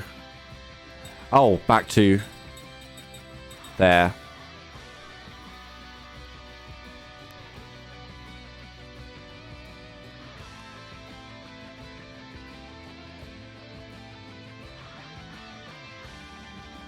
I still have a lot of old 360 games that I didn't sell. I didn't sell that many.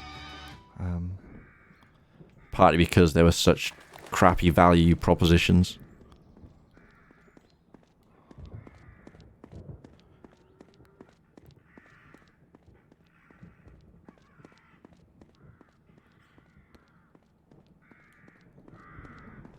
No? Did I grab the thing?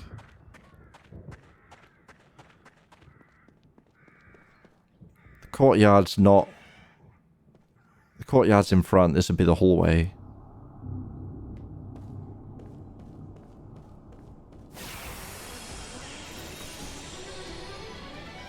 Although, can I go to the back of this now?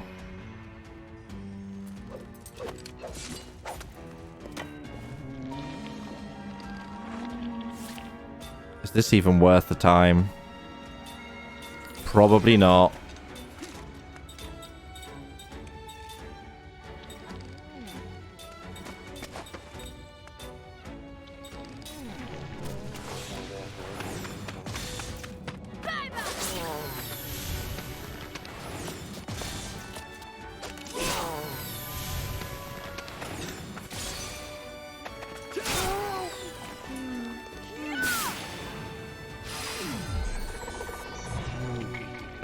Really. Really.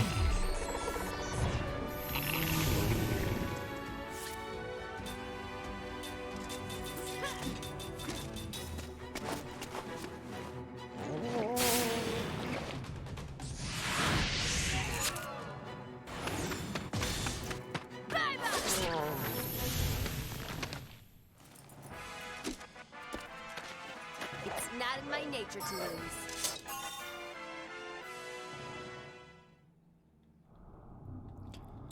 Wasn't really caring about the persistence, but it's fine.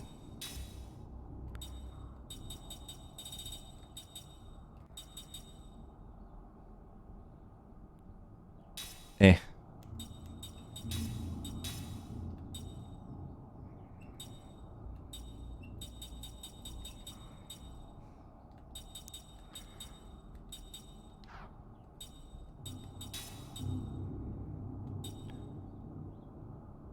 Like, which are the special accessories? I don't know. I do not know.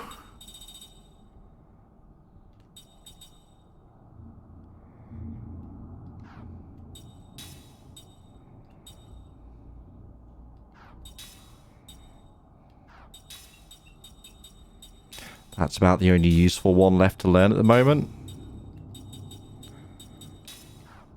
And even then, it's not useful enough that it'll actually get equipped in all likelihood. Oh, we can.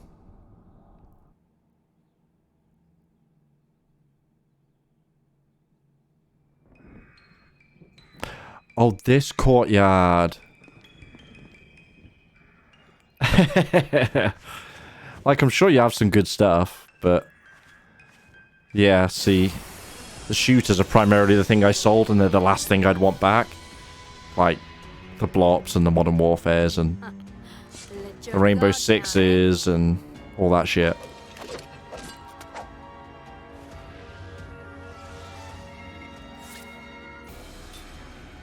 But I say it mainly just because I have so many 360 games. I don't know if I have more 360 or PS2, to be honest. Probably 360. Most of PS2's life cycle, I didn't have much income. Actually, saying that, I did buy a shit ton out of places like Blockbuster secondhand, though. Yeah, I don't know. I do want to set those up on a nice shelf one day, though, in my own place. I can build a nice display out of the physical games I own. Anyway.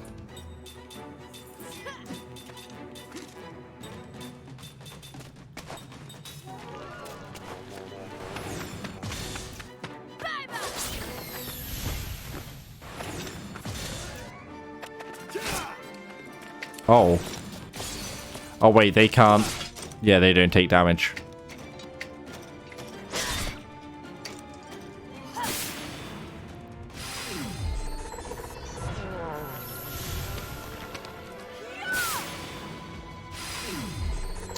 Unless, of course, anyone happens to have a copy of Panzer Dragoon laying around that want to lend to me permanently. I'm not sure. Maybe they're. I'm not sure which one it is that's worth a lot of money. There is at least one Panzer Dragoon game, though, for Xbox that's worth a decent amount. I've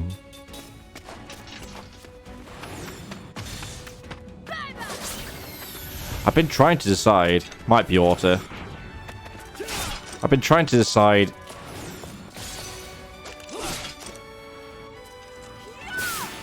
when I can be bothered to set up the PS3 for streaming again, so I can play a couple of PS1 games, or if I just emulate them, it might just be easier to emulate them. There's a game called Silent Bomber that I had, still have, never managed to finish. Yeah, I probably would emulate, just mainly because streaming from a PS3 is a pain in the ass. It requires splitters, and currently I have it set up nicely so I don't have to mess with cables and shit. But yeah, game called Silent Bomber, which seems... I never hear people talk about it. And it was pretty cool, but it was also tough as balls, at least for Babby me. After this, I don't know, you know. It's tough, because part of me wants to play Near Gestalt before Near Replicant Remake comes out. I don't even know if I'm in a rush to play that remake, but I probably would. It seems they've done work on the combat system. But I don't know if I want to fight to get all the endings, and there's a lot of work that I don't know. It might not be as bad as I'm thinking it is. In fact, I could probably just get some save games to skip the grindy bits for the bonus endings. So for at least one of the endings, the canon endings, well, debatable I guess, but at least one of the major endings in Near Gestalt, you need to go and collect every weapon and upgrade them, and it's very grindy and dull. So I might just get a save file for it. Have I considered Parasite Eve? Not really. I've seen it quite a lot. In fact, Epic Name Bro, where I chill and lurk quite often, he's currently going through a PS1 phase, doing all the Final Fantasies on there, like 7 through 9. And then I think afterwards he's going to be playing Parasite Eve, so I'm going to watch it then again anyway. It's a really good game. Way better than you'd expect. I don't know, I could play it. It's not on my list, but it's not a game I'd hate to play either. But yeah, there's still... Well, I mean, I put the list up on the Discord, but...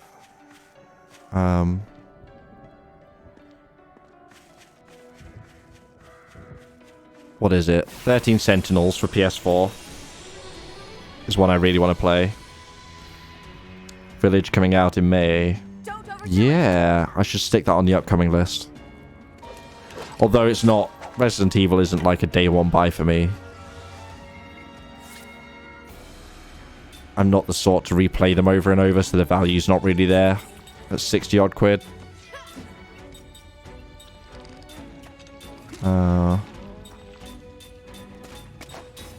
Interesting though. That, and I know release date, everyone on Twitch is gonna be playing Village.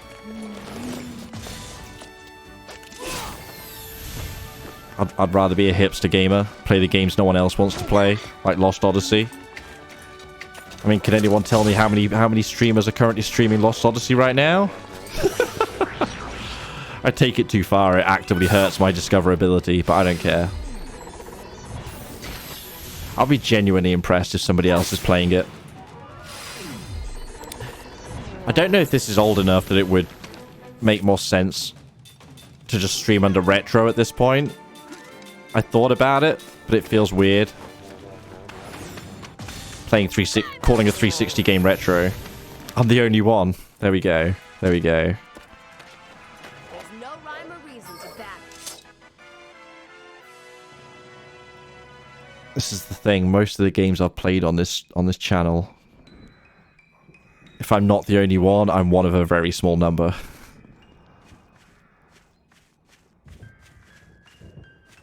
Childhood lasts as long as you want it to. Have you never seen or read the story of Peter Pan? Buddy, come on.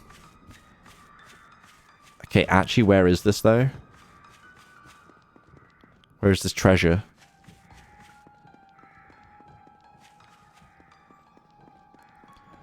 It's not showing... It shows up on the mini-map when you're near it, but you have to get near it. Let's take him now. But yeah, I mean, you could say our childhoods are gone, but I could go off right now and grab my Game Gear and start playing Sonic the Hedgehog 1 as if I was, what, all of about 6 or 7 years old again.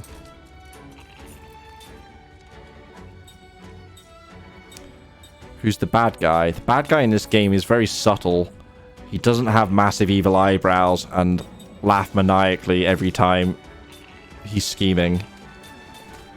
I can guarantee I don't have to point out he's the bad guy when he comes on screen. But saying Gongora won't mean a thing either.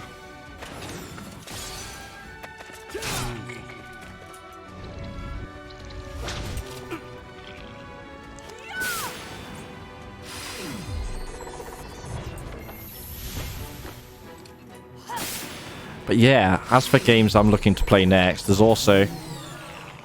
I can't get the thought of replaying the Mass Effect trilogy out of my brain. The original Mass Effect trilogy with all the DLC. Because I have the discs and all the DLC on my account to play it on 360, which is where I would play it. But one in particular is so long. And I'd skip some of the side stuff, like the scanning of planets, but I don't know how much that goes towards keeping everybody alive. I don't know. But I am so tempted. And then, of course, there's all the other 360 games that I have on the way now. Blue Dragon would be cool. 2 Human. I'll get a couple of streams, maybe. Maybe I'll just pull that out when chat starts getting too sassy. When I feel like you all deserve punishment, I'll play 2 Human. Your friends give me strength. But yeah, short version is I don't really know. Don't play it. What? Why? Why would you not want me to play it? It's so good.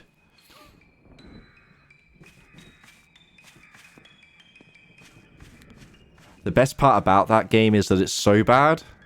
Like, so bad. That you don't even have to play it that long to realize you should stop. So it kind of saves you in a way.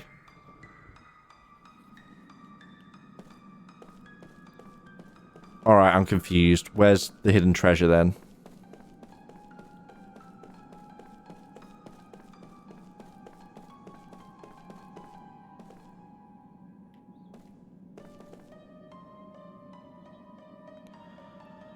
I assume I can't move those things in the courtyard. This is annoying me now. Sarah's gift.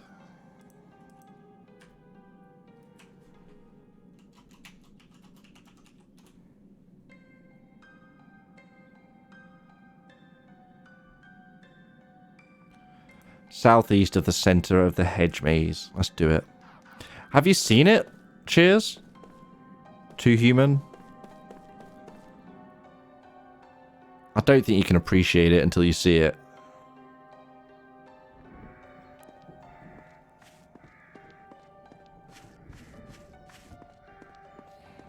You know of it. I brought it blind back in the day. Not even intentionally to meme. It's a shame because... Cyber Valkyries and shit is a pretty rad idea.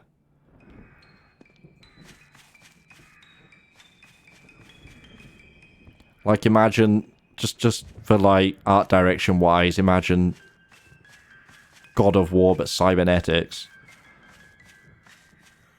In the southeast corner of the middle.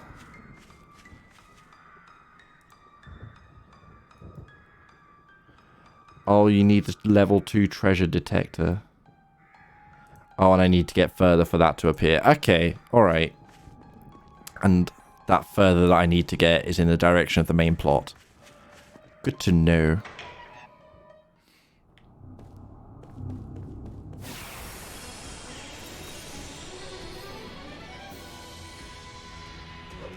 Yeah, there was promise with that game. It never paid off.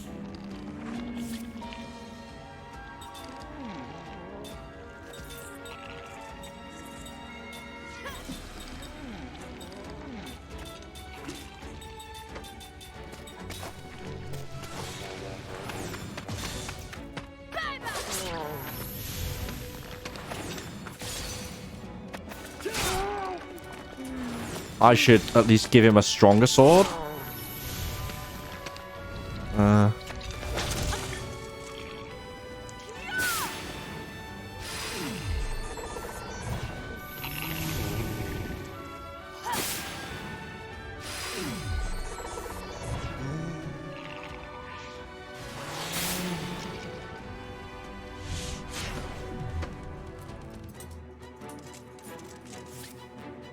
Summarize this story. Oh god. Okay, Kime, the main character you have from the start, is an immortal. As are Seth here. Not Tolton. He's the Prince of Aura, who got backstabbed by the big bad. Ming is the Queen of Nomura and also an immortal. And Sarah, wife of Kime, and her and Kime are grandparents to Mac and Cook, who are the kids, who are not immortal, despite having immortal parents. Basically, everyone got fucked over by Gongora about 30 years ago, when they were meant to go back to their home planet, or home dimension. They're not from this world, they're aliens. They're immortal aliens created, I don't know, to gather 1,000 years worth of memories as far as I can tell. And then go back, but Gongora decided not to go back. And since he can't kill them, stole their memories, fucked them over just for lols by, like, killing their children and shit. Or trying to, at least. And yeah, they lost their memory for ages. They have their memories back, but Gongora has now firmly put his plans in action for world domination. In true Saturday morning villain style. Your old cartoon villain. Yeah.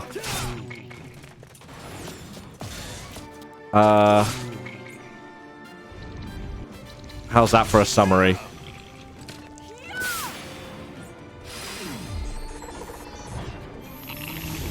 The main meat and bones of like the story in this game. Well, it's not really the main story so much that's so interesting.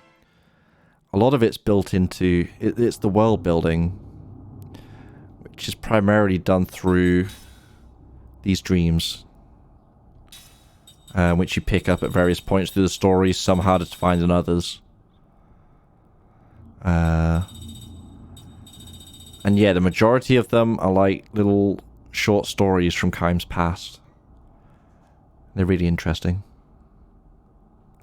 Big Bad gave them amnesia, they're angry and want to kill. That's the really short version, yes.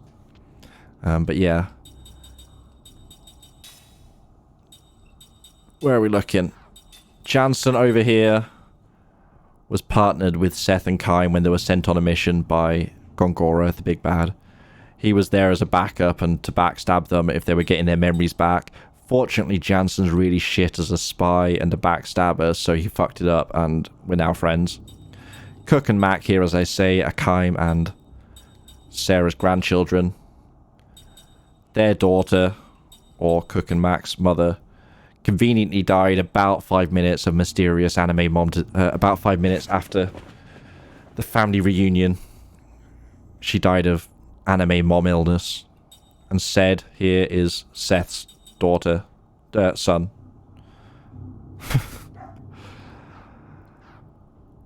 Yeah, Sed is Seth's bearded daughter.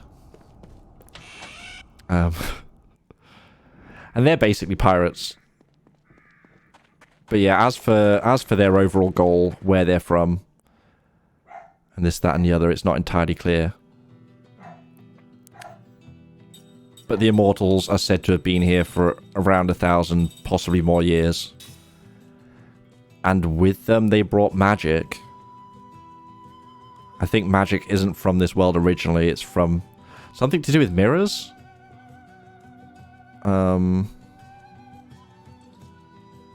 Yeah.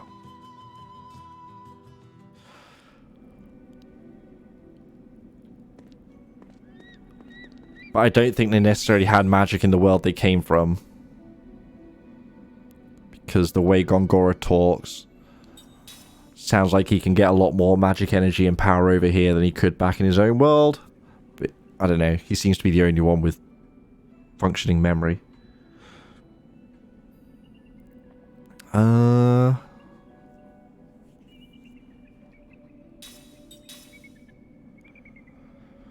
Right.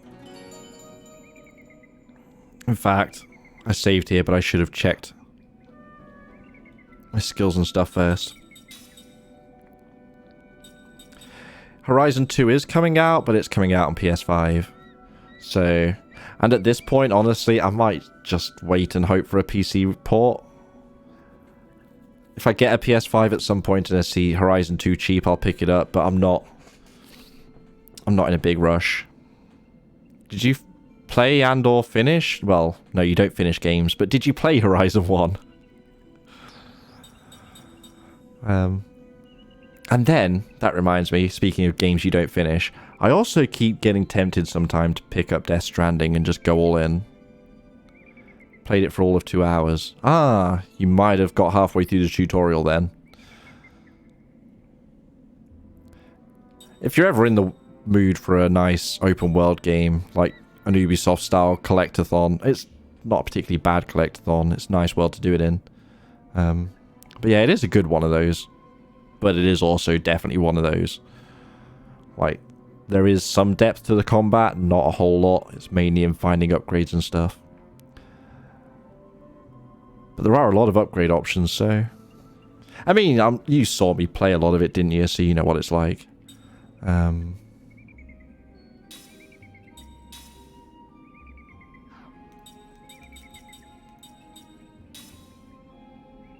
Oh, we got the raw equipment.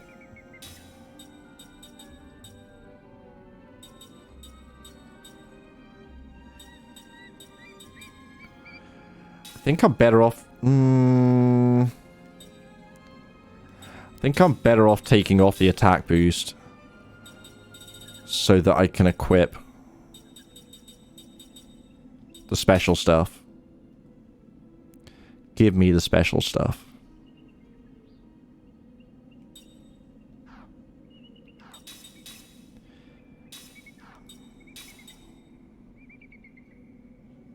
Huh.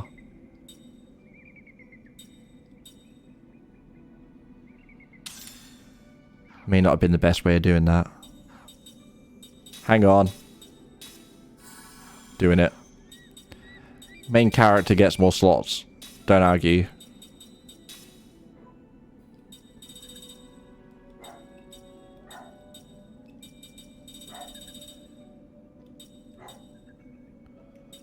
Okay, where is it? Power up?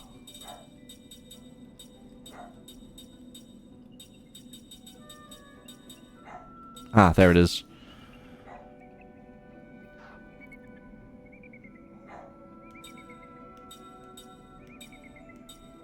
Nice. I need to find some better swords for Tolton so that he can not use them.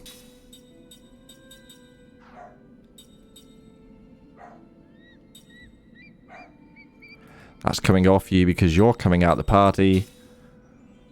For Mac, who I think I'm sticking up front as well. He has a lot of HP. Yeah, we'll save that. And that'll be a setup, as I say, for Thursday. Which reminds me, as I say, we'll be playing Divinity Original Sin 2 tomorrow, as usual. You're always welcome to jump back in, by the way, Cheers. If ever you want to, your character's still there.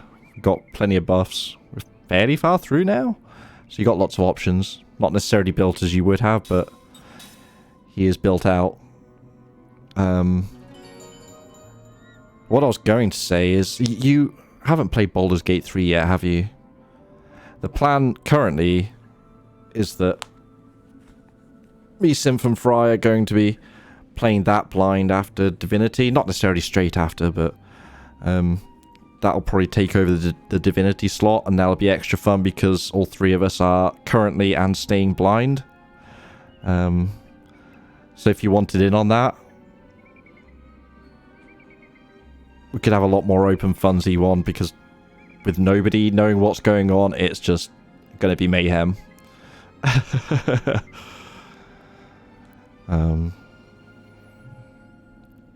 But yeah, just to throw that out there.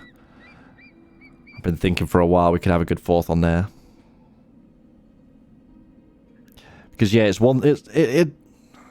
it'd be like playing a D&D adventure where half the party has played it before and knows what's going on. It's just not the same. If everyone knows what's going on, that's fine. If everyone doesn't, it's great, but it's the in-between that's less than ideal.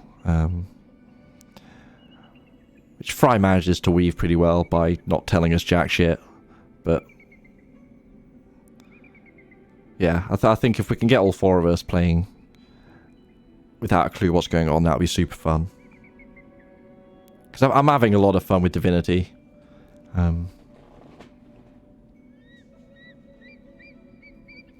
It's a fun way to explore it blind. Especially since, as a group, it's more awkward to save scum and go back and forth all the time, so I'm more likely to just follow through with bad choices. 150 gigabytes. Yeah, I mean, we're also waiting until it's fully released. That's the other thing. I don't want to be playing it while it's in early access. But we have plenty of time left on Divinity, I am sure, especially the pace at which we're going.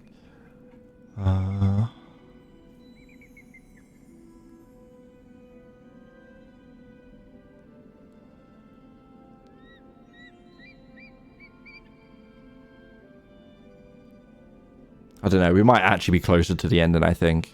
I feel like we are fairly close to the end. But yeah, I don't want to play it in early access. I want to play the game when it's complete and it's fully out. 150 is pretty crazy though. But maybe that just means it's a really big game. I can hope. Yeah, I'm going to jump off. Like I say, back tomorrow. Usually works out around 1:30 on a Wednesday. I'll try and do it a bit faster because I know I don't like holding other people up. Yeah, 1:30 to 2-ish. And then we'll be picking this back up 2 o'clock Thursday. Then if I can just make it to midday Saturday, I have 2 weeks off and we can have all the chill streams. But yeah. Have a good one. Catch you later, folks. Stay safe, Drew. Did I book 2 weeks? Yeah, it's 2 weeks booked of holiday. I made the mistake of looking ahead, though, and seeing it. So now I'm just going to spend the entire week with it dragging my ass around, knowing it's coming up. Yeah. I need it. I need it more since I know it's coming, but yeah. Have a good one anyway. I'm going to jump off. Peace out.